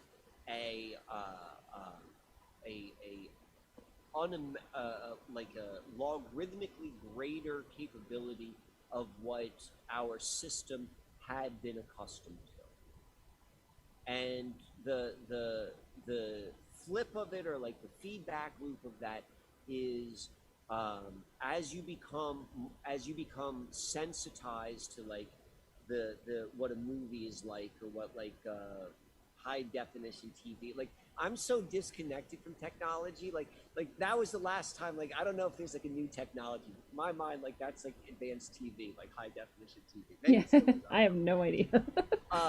But it's like it has to keep going more and more, and like it's like, you know, addiction to anything. Like, it has to, in order to keep getting that hit, like it's got to become more and more and more, and it's pulling the consciousness down that particular path. But the point I'm trying to make is it's so strong. It's so strong that we take it for granted, and it in so many ways, like from, you know, like flicker rates to like electromagnetic fields to backlighting, like it's always been designed to pull us in as much as it can. And we like stories, so we create story modes. And so what happens is, and so this is where we're going with all this, is we get stuck. You know, this is how our psychology has, you know, through our language set, the constant reading, all of this sort of stuff, is we get stuck in our story patterns. Yeah. And that's just the way the human mind is working right now. That is not like necessarily like, there's some truths to that, but that is the weaponization of the human truth. The human truth is like, we like stories, we can understand things story. But it's been refined so well that it's now using against us, and we get caught in our stories. And there's gonna come to a point where you look at your story, like, because you're always in your story, you're always in our story, and there comes a point where like, and the story doesn't matter. That's the irony of the whole thing. The story doesn't matter. But you're gonna come to a point where like, you got to get cool with your story, however that is. Like, and that's a mind game, because the story doesn't matter, but what does matter is you get cool with it, and it has to be legit. And what being cool with it is you kind of like forgive yourself. Like however that is. Like, this is the human inner experience. This is what we do. It's And almost so like you once remove that like an emotional resistance to it. You like remove that. exactly like and I'm talking like on a grander level. Like we've got like, you know, when like the Bambi thing, you know, whatever. It's like we've got something which is so like disconnected from our conscious mind. Like that's why the story doesn't matter. Like it doesn't matter. It's there. What matters is your story comes to an end. And the story comes to an end because you are like, I accept it. Yeah. And as soon as you can do that, you can let it go. But until you do that, it's almost the only example is this. So I'm talking. There's two different types of people. They're the when I said before, like, you know, some people with like bigger imaginations are going to be able to carry the ones with the lesser imagination. What I'm describing is someone who actually does the inner work. Not everyone's going to do the inner work. Like I'm assuming if you're watching the show and like, you know, you're friends with Lindsay and me, it's like, you know, the reason why you are is because, you know, we're talking inner work that resonates with you. And the people that do that and at this time and they come to this like whatever that is, and then they can let go of their story and then they become. And they just be. You know, that's kind of like the dance which we're in. Yeah. As they do that, and that's why it doesn't matter, like, you know, like changing the conditioning. It's like you're stepping beyond it. Like this is another way of me describing what higher consciousness looks like, because the story in the background, which your experience has given you, and then the movies and the culture has reinforced that you play it over and over again, and you compare it to this other thing.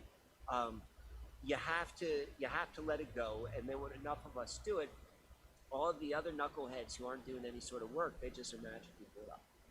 I mean, that's the nature of the interconnectedness. Yeah. Because in this, like, you know, what they used to talk about, like in woo-woo circles back in the 90s, like the 100 monkeys. Yes.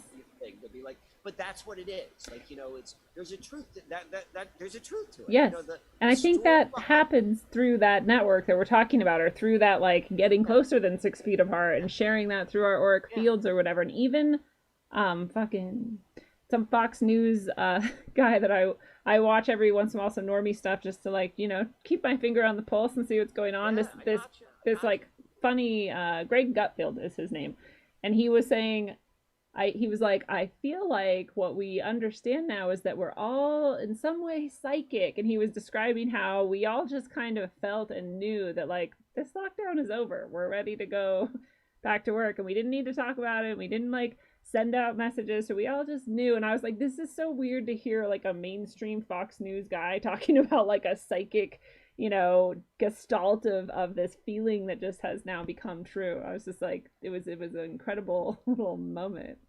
But I feel like that's how it happens, you know, like we just send the information out to each other. Exactly. I mean, it's I just went and I like verbalized like an internal process which just occurs. Yeah. And you know, we've got like a little bit of time left, and I want to maybe like use this as like a demonstration of what is seemingly happening or going to happen. It's just going to happen. There's a recognition as to what's going on, and that's like, you know, what I'm hoping to provide is a way of looking at things. You know, I'm not saying this is the way. Yeah. I'm just saying what I am saying is the way is like you got to have a new way of looking at things, and I'm telling you something which is at the very least an inspiration for you to go, a permission slip to go and really like trust that it's going to happen, but you got to do whatever it is, like what you have control of, which is kind of like the inner world stuff, which is really like moving out of your story. All of it. So that being said, can I tell you the story about why I'm sitting in a church? Yes, please do. Because I wonder if anyone's even noticed, like, what is behind him there? Like, oh, and please show us your, if you want to, show us the, I'm losing the word. You know what I'm talking about? Starboard? Yes, thank you. All right, well, let me tell the story first. Okay. And I'll show the starboard. Okay. So, a week ago, A week ago, I was under an enormous amount of internal pressure, and that's when I talk about this, I'm not talking about this like removed from it. I'm talking about this as someone who's like going through this. Yeah. And so I was under this enormous pressure, and I'm lying in my bed, and I'm just like, I'm just kind of like, I'm trying to self-soothe, and I'm kind of saying in my mind, it's like I just felt like I needed to get out. I need, like, just being stuck in. I needed there had to be a change, and I'm saying to myself, listen, when a door shuts, a window opens. And that's kind of like how I was like soothing myself. And what I was really doing is, like, despite whatever I was feeling, like I was trying to give myself, like, let me give this. This is the place I want my mind to go right now. I can't go anywhere but there. Like, that's the best I can do. So I was saying that, and within like 30 seconds, my phone rings. And so I answer it, and it's a really good friend of mine. It's a friend of mine who have an amazingly complex and intertwined relationship, and he's a man of responsibility. He's a man with a job of responsibility, and he calls me up. He heads an organization. He's like, listen, I'm in a bit of a pickle. And my organization, we recently acquired this vacant church. Just acquired a church. And they acquired it because they're gonna do something with the land in which it's on. They're gonna build something there. It's on a 5-acre property of land, and there's this, it was a church. It's a vacant church, and he's like, and we got to figure out what we're gonna do with the church, but. My problem is this. He's like, my problem is twofold.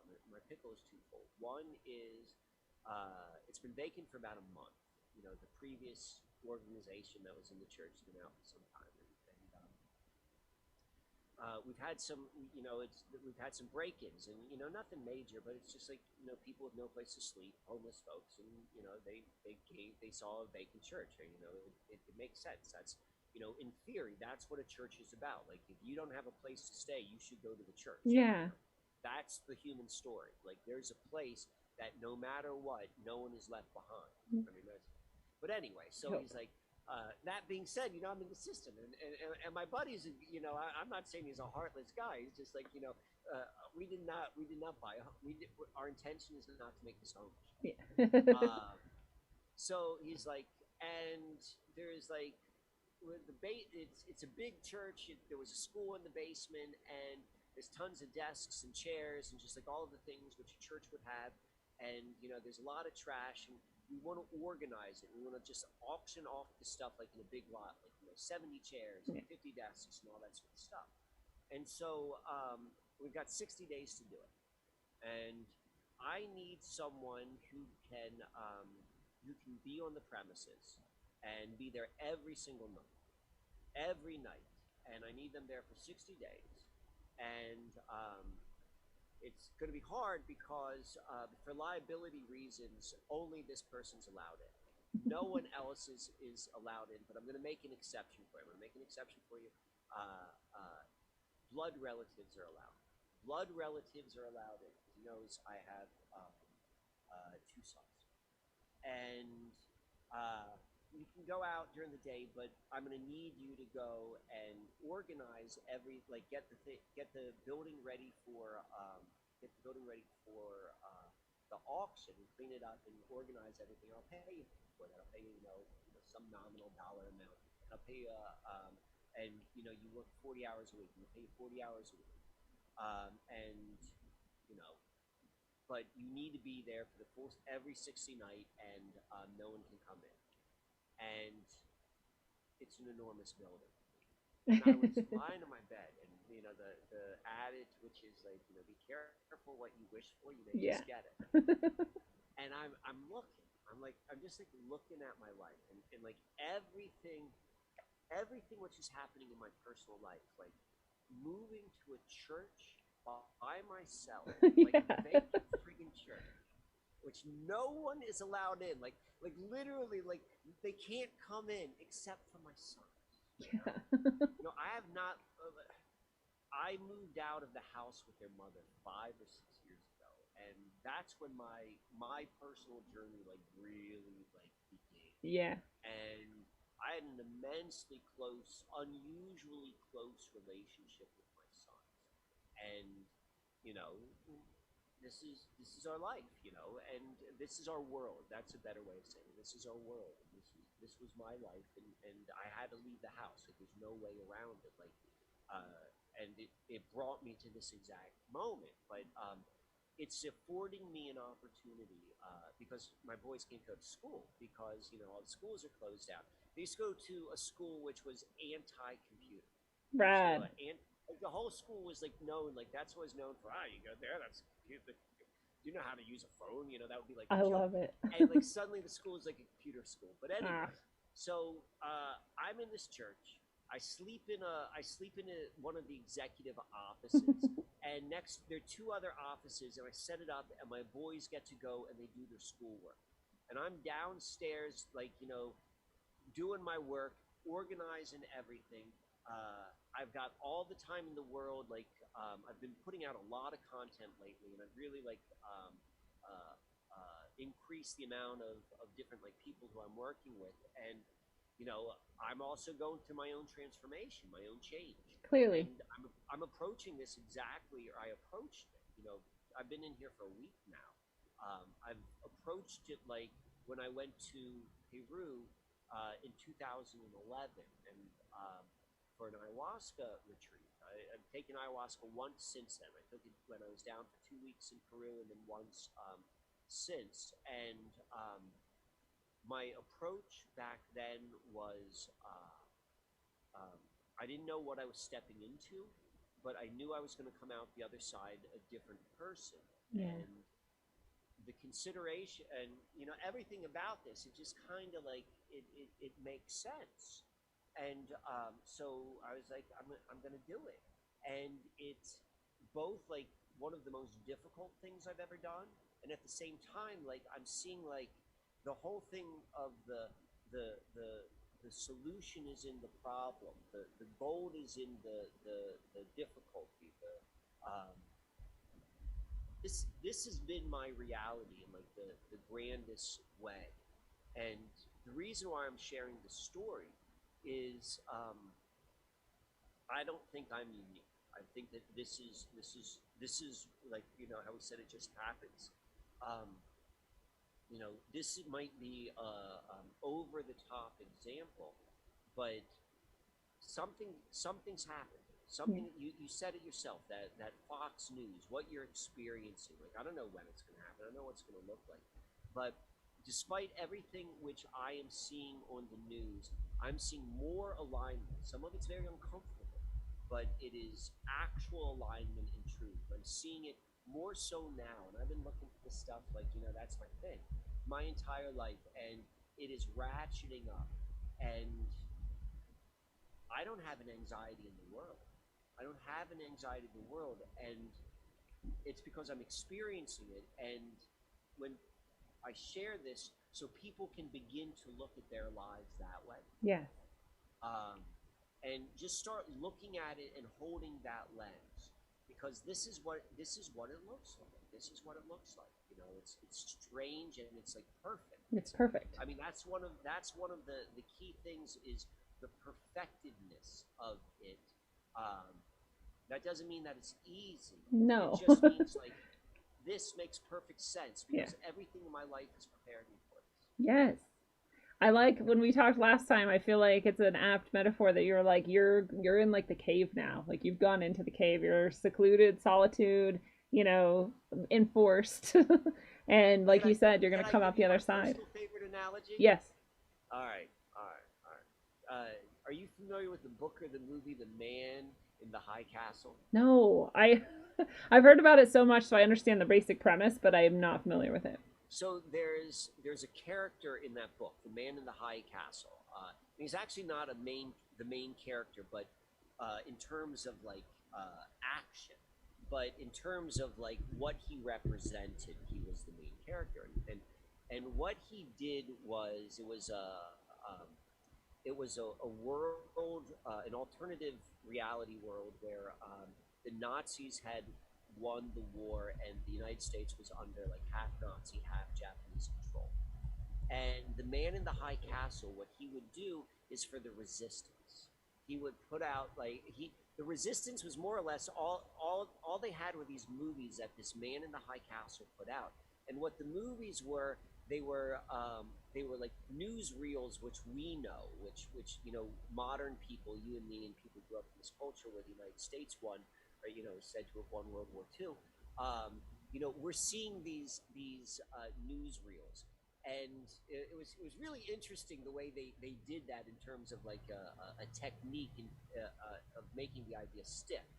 But to see the actual newsreels, and here I'm talking about the television show. But the point I'm trying to make, and why the man in the high castle was so important, it wasn't so much that these newsreels were factual, like, you know, because he would show all of these newsreels of like the U.S. winning the war and like what we think of as like, you know, victory in Japan or what have you. It was that it gave like the resistance, if you will, like, you know, it gave them hope, or and that's kind of how it's positioned, but I don't think hope is the right word. I'm going to say it gave them an idea, another version of reality. And he was known as the man in the high castle. I mean, he didn't live in a castle or anything like that. So that being said, this church I'm in, so it's in like this, it's in like a suburban neighborhood built in the 50s. I friggin' love the neighborhood. Like I'm walking through this neighborhood, it is like, if this is the type of neighborhood I like to live, like the style of houses, like the way people interact with each other. It's fantastic. I walk all around, and this neighborhood, which was probably built in the 40s or 50s, they've got like this church, which was up on the hill, and that's the church I'm in. It was like built for them. They were all workers of the Hamilton watch factory, and this was their church. And so, like, I'm the man in the high church. Yeah.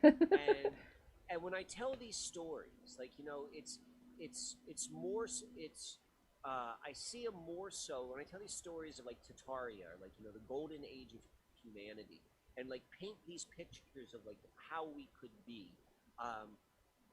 Like from my perspective, like, you know, the dude telling the story is like, I'm painting pictures just like that guy did, to give people an idea which is different than what's being forced down their throats, either like directly if they watch it themselves or by all the people they're surrounded.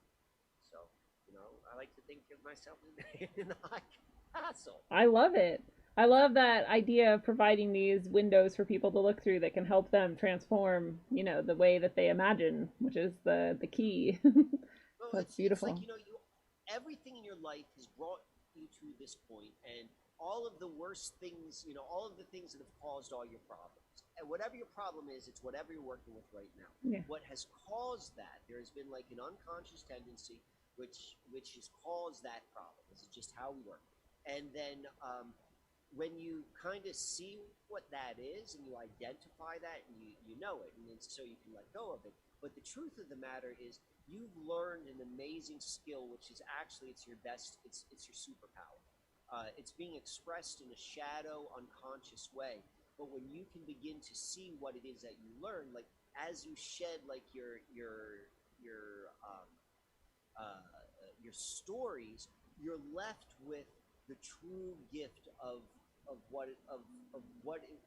you had learned, like what you became as a human. And that's just how we work. And this is the time.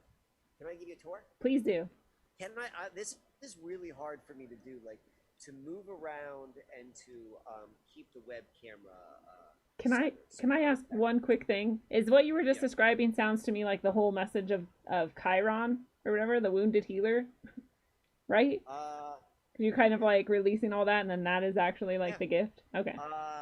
I'm checking my own understanding. If we're gonna get astrology, like what you want to do is you want to look at your north node and your south node, and your north node and your south node are going to tell you like Your south node is where all the problems go. The solution is the north node, and by acting the behaviors of the north node, it solves all the problems of the south node. And on those problems can be anywhere. It can show up anywhere in someone's lives. Where it shows itself is a secondary problem. That problem must be fixed in one's life. Like that will drastically improve the quality of your life. But the secondary problem is a reflection of something which is core. And that core is going to be identified with your Chiron. And so depending upon like what Chiron's related to and like what else is going on in the chart, what else is aligned with like the north node and south node, like this story becomes like more and more complex or maybe more and more streamlined. Okay. Yeah. Sorry to distract your tour. All right. So I'm at the chapel, and being in here during the day is in this building like makes me nuts. But at night when the sun goes down, like I just come alive in a way I never knew I would. Wow. And I just kind of like do my thing in this chapel. Like I have this opportunity to just do life, do Mike the way Mike wants to do without a single eyeball on it. Yeah. I can be as nuts as I want to be. I can set things up the way I want to be.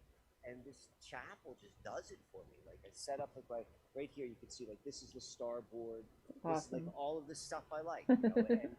and I just like, and I'll show you back here. This is like the raised platform. I love that wood. I like to do like I do yoga there. I do yoga in a way I never did before. Like I never knew what yin yoga was, but like yin yoga is serving me immensely right now. And I'll do like other, you know, I have a different routine, but like I'm finding this place is just like it's just scratching this itch. So at night, what I like to do is I walk around.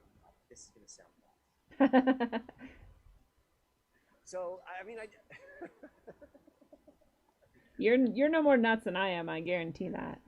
So it's like I just like to walk around here. I got this was a gift to me from my friend Asa. This is called the Shack Shack, and this was given to Asa from this guy from Baltimore who's known as the Rabbi. The Rabbi was like this patriarch within the Rasta community, and he gave it to Asa, and then Asa kind of like tricked me into like making it look all cool. I thought I was doing it for Asa, and he's like, actually, it's a gift for you. Huh. And so like Asa's a sound healer, Asa's a percussionist, He's an amazing expression of human energy in a way which is really, really different than my own. And so like I like to just walk around here with like Asa's Shack Shack, which comes from the Rabbi. I just walk in this thing for circles for hours, maybe not hours, but an hour at least. And it's like it just feels like the most natural thing in the world. Can I just as synchronicity, because today I was reading about how whoever walked around Jericho every day once, and then on the seventh day 7 times or whatever, and then they all yelled in unison and Jericho's walls fell down or whatever. And I was thinking about how, like, why would you have them walk around in this like ritualistic, just like constant walking. And I realized just like a lot of ceremony, that's like preparing your mind for this sort of blankness or whatever. Do you know what I mean? Like so you can like release all the like shit on the surface and get to like the actual real shit. And in that case, maybe they were doing that to remove all the blockage to allow some force to come through while they yelled or something. But for you, like, you know, maybe something else. I would go, this is where I go to with that. You know, we don't understand the working tools of our environment. Yeah. And when you hear stuff like that, I mean, look right here. Check out this. Let's see if I can show you this. Oh God. Can you see it? Is it a scarab? It's a beetle? No, it's like looks more like a hornet. Can I get that in there? Can you see Oh yeah. Oh, it's a hornet. It's luckily not a murder hornet. Yeah. I don't know. I mean, He's just hanging out. This is our chapel. But like, I don't know. When you hear stories like that, when you like, that's part of like what the Susquehanna mystery is. Like, why would the Susquehanna mystery, or why would the actions which I described as the Susquehanna mystery, like, why would that work? Yeah. And assuming it works, Right. Why would that be effective? And the answer is like, because we don't know We don't understand the And we mechanism. talked about blind spots earlier. We don't understand. Like, you don't know how this. You don't even know where this world is. No. None of us know where this world is. You know, you got to open up. That's the imagination in the beginner's mind. You know, so like this was the old executive Wow. guy's office. And like, you know, this is my. That's this is my rad. That's a really cool bedroom. Like, I would love that know, bedroom. Like, I'm telling you, like this place is perfect. Like this is my sons get such a kick out of this. I don't know if you can see, you know, this is another office, and this is where they get to do their work. It's like a very official feeling office. Exactly. Yeah. 13 and 14 I would love that. Each get their own, like they're two brothers who share everything, and like now they get their own, like they come to work. And Yeah. And they get a, you know, it's still work. They're not happy to do it, but like, you know, There's some element of fun added. It's a really nice experience. Like, you know, look at what my bathroom is. Like, it's not a nice thing. Let me go show you the shower. Let me go show you these couple other things. This is, you know, this is the front door right here is it's got like it's not an attractive church. It's built in the 50s. Like, they're cool looking churches, but it's not like stone and steeples and like bells. No, and yeah. I mean, there's a steeple and it's big. It just looks like 1950s architecture. Yeah.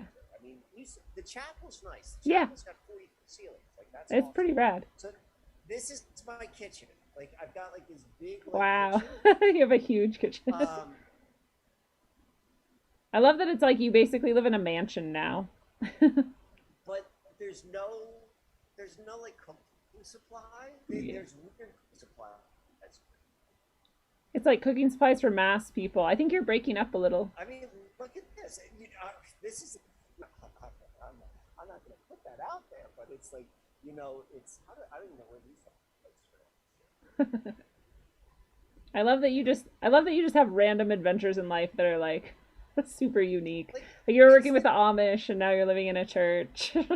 Like, and this is part of this, and like what I'm experiencing. Like, I just stopped. I let go of everything. Yeah. That is the way. This is what's happened. This is exactly what I needed. Like, when I said, like, I needed space, and then this space, and it's perfect. Yeah. It's absolutely perfect. It is perfect. It's located in the midpoint between the house which I was living and then the house where my children lived. 2.5 miles both ways. Wow. I could ride my bike there. Like, yeah. everything about this is perfect. It's perfect. And the point why I say that, you know, is that like, this is an example of like how the system seems to work. Yes. Oh, how beautiful. Right? Like, it's nuts. Like, yeah. And then you come in here, like, this is here's some freaky space in here. Yeah. This room right in here, like, it's just yeah, no, this room. Yeah. Like that room. It's not a Catholic church at no point. I'm happy to say. That's good. The place feels really good. Place feels really good. It's weird to say, but it looks like it would feel really good. And I mean, this is where it gets nutty.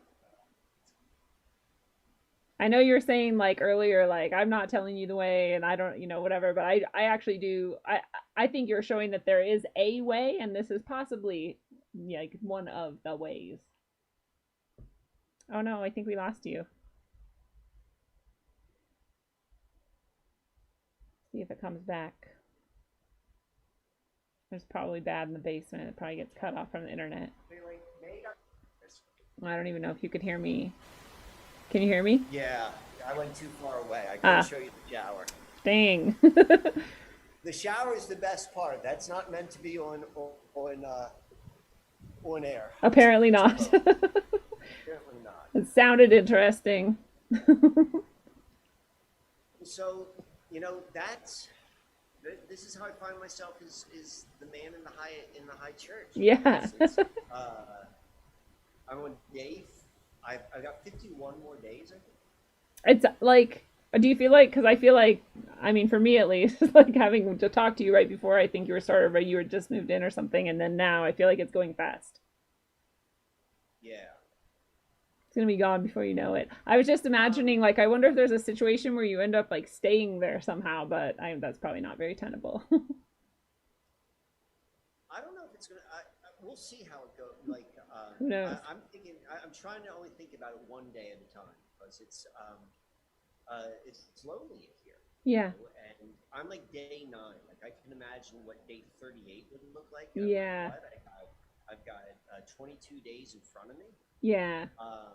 You know, so it's there's a loneliness. You know, there are people who I miss. That makes sense. Like, that's one of the things that I think they're probably really happy to find you, is there was not a lot of people who would be responsible enough to do it, but also who would be like, yeah, sure, I'll be alone every night for 60 days or whatever. Like, that's a big commitment. Well, I mean, so the way which you know, I look at it internally is, or what made it an easy decision for me. That's probably a better way of saying it. Is that you know, I recognize the uniqueness of this time. Yeah. And I recognize the uniqueness of this experience. You know, at the end of the day, like, you know, I like experiences. Me too. I like a life of rich, unusual experiences. I'm not like the type of guy who that means like jumping out of an airplane. Yeah. Like it's like mine are like more like this. Like, yeah. Everything about my experience has been like kind of strange. Very normal. Like on one hand, you know, I'm in a normal suburban neighborhood. Right. But this is strange, and I really like I really like walking through the neighborhood because like they're all normal, but they're interesting normal people, and they've had this vacant church. And I don't think they like having a vacant church. And they're starting to recognize that there's activity up here, and I'm getting like all these like strange looks, but not like strange in a bad way, but strange in a curious way. Because I like, you know, I think I dress like awesome. I think I got a great sense of style, but I've been told that I kind of look a little strange in terms of just how I dress.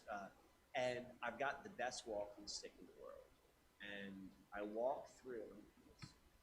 I'm gonna go and show it to you. Like, it's the best walking stick. And I walk through.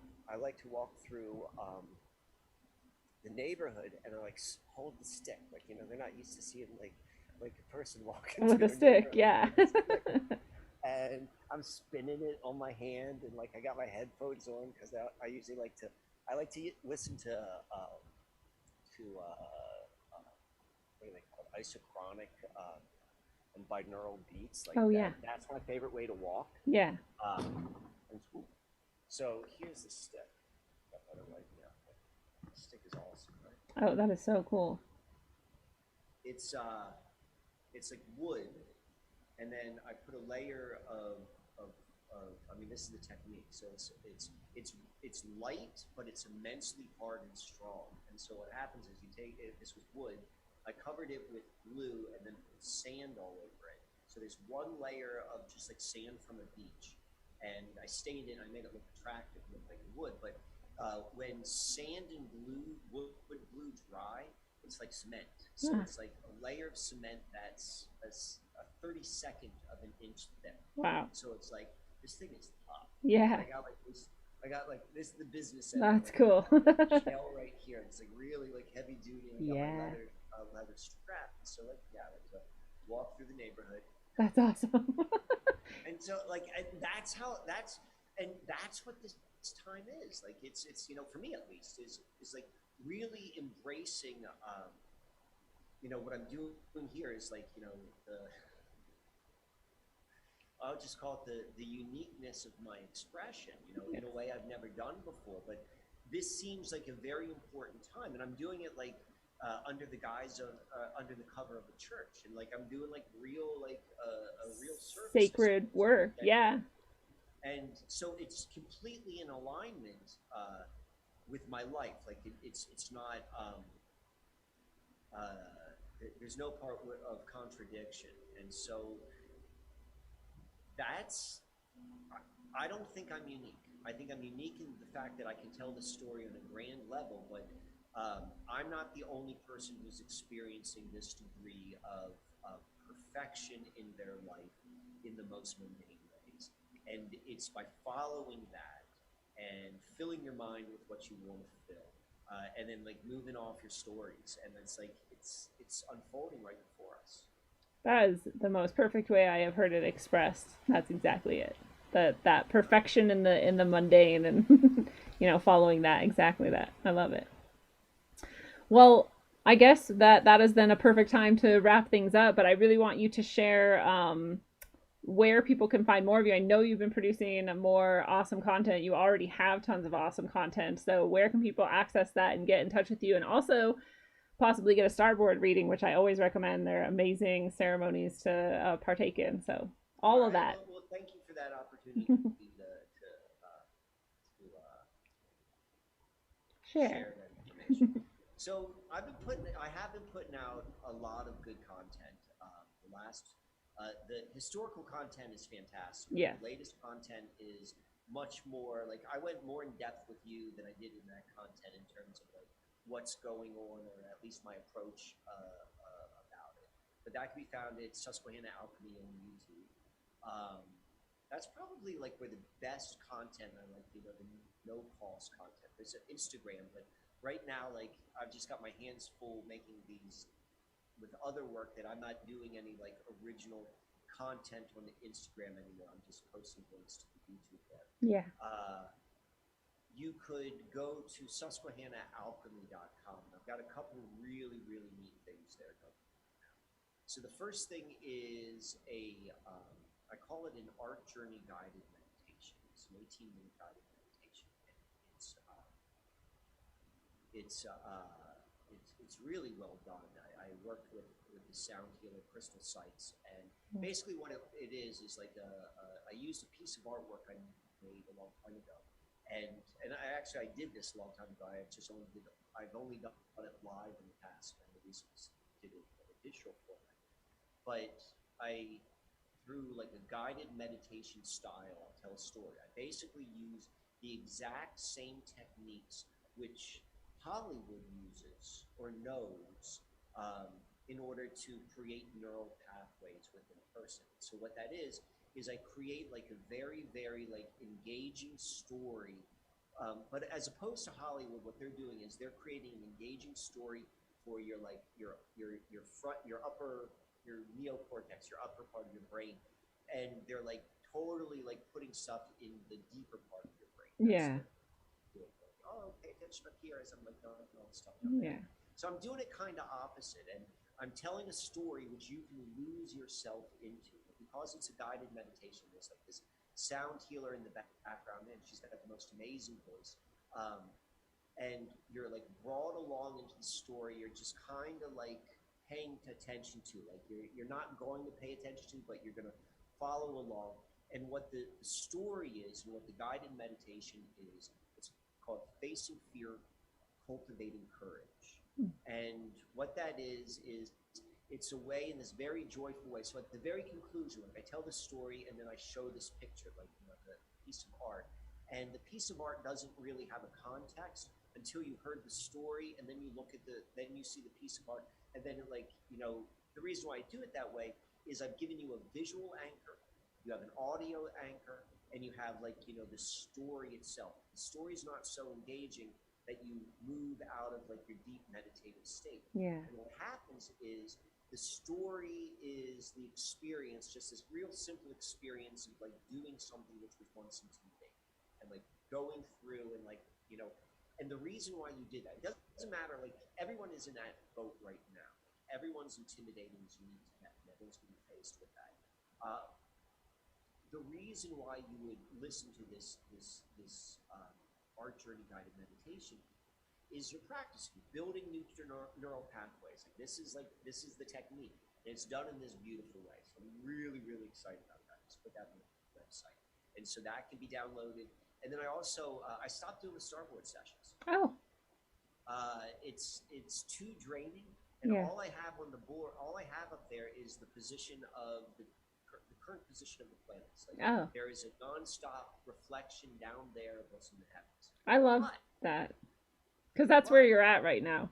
I'm sorry. I love that because that's where you're at right now too. That's You're where I'm like at right now. pause, reflect, sit with it. But I do have a new, I call it starboard light.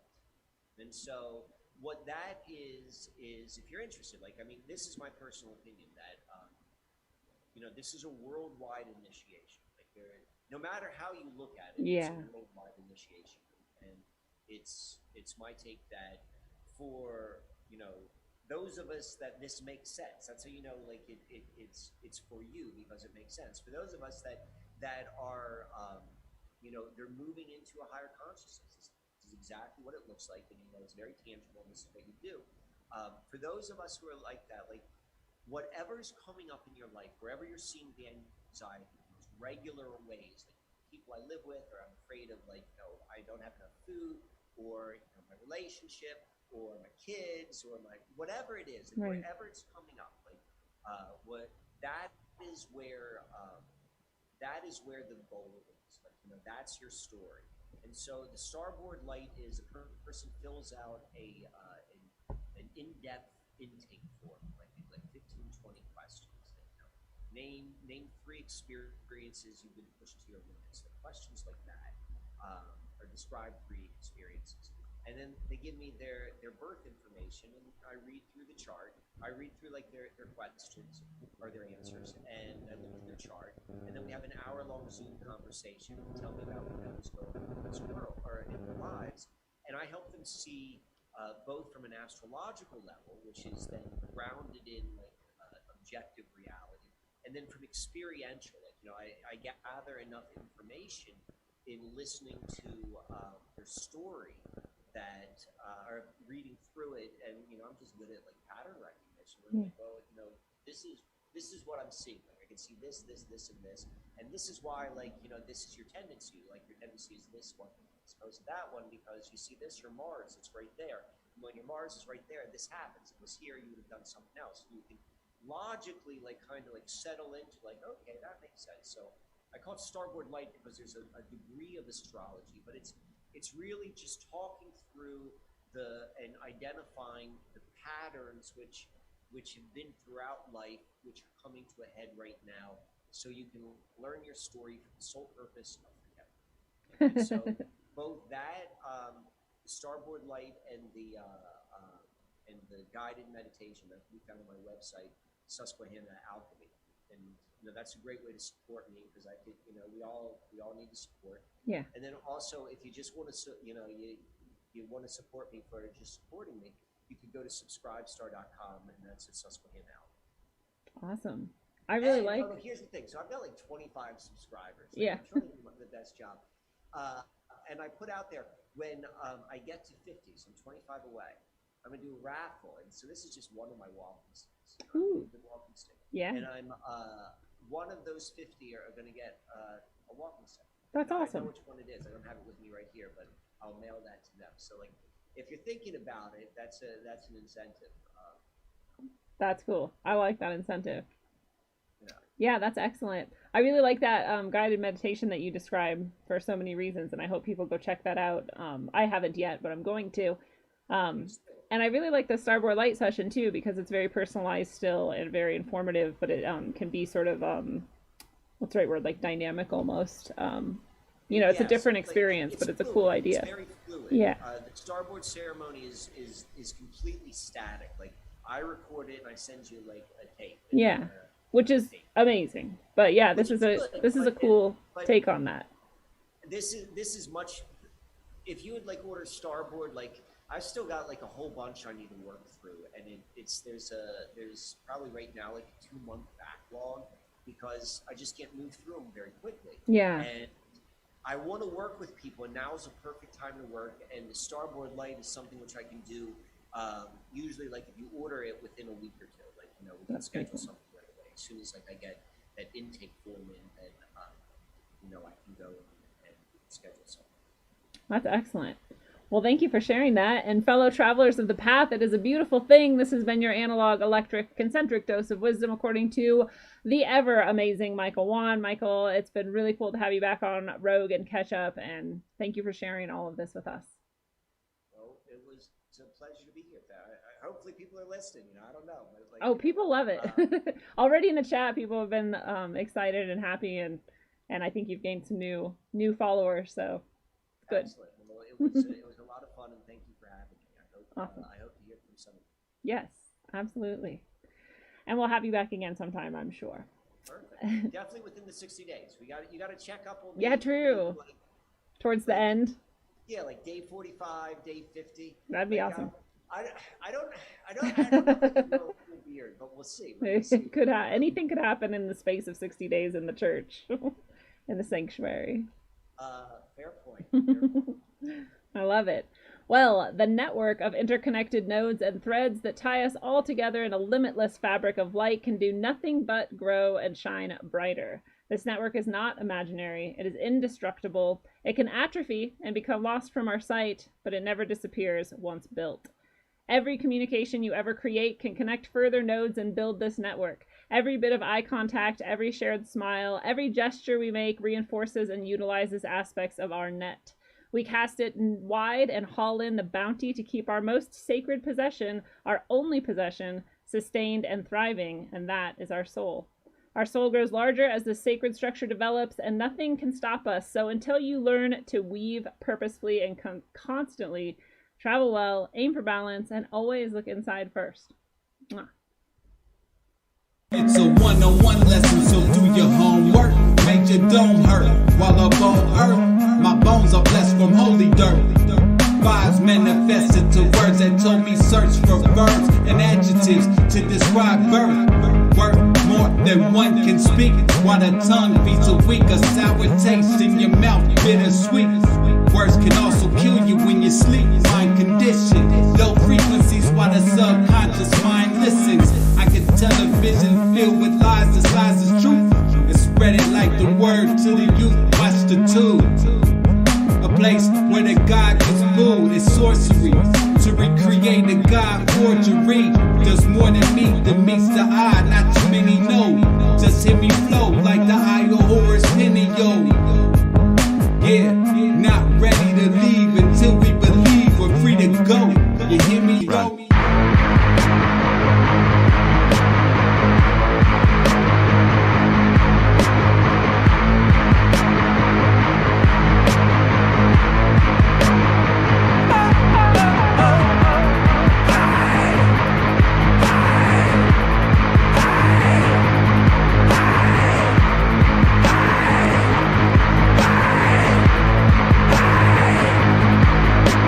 Sculpted from the ether, the material will eat ya. Stuck on this plane, lanes use jet fuel to greet ya. The dimensional three ain't beating me on top of the fourth. Didn't climb Jacob's ladder to squab with a sword. Forged with Yggdrasil, branched down. Try quiet your lamps now. Ascension past the matter, let they slam out they damn mouths. We ain't on land now, but they over in a stand. Sacrificing wisdom, hoarding dumber kosher wicked hands. Putting faith in worthless worship of the mortals. Artificial portals, mass ingestion of the black goo. Bioengineered morsels, conversing with machine elves. Bypassing maggots, they stuck on Android screens now. I'm scrolling emerald tablets. Moloch living lavish, off the backs of the savage. Them clasped hands at the Sabbath. Smack of energy damage, they done twisted the tongues. But nanotech in the lungs, the awakening's begun. All they really can do is fucking run.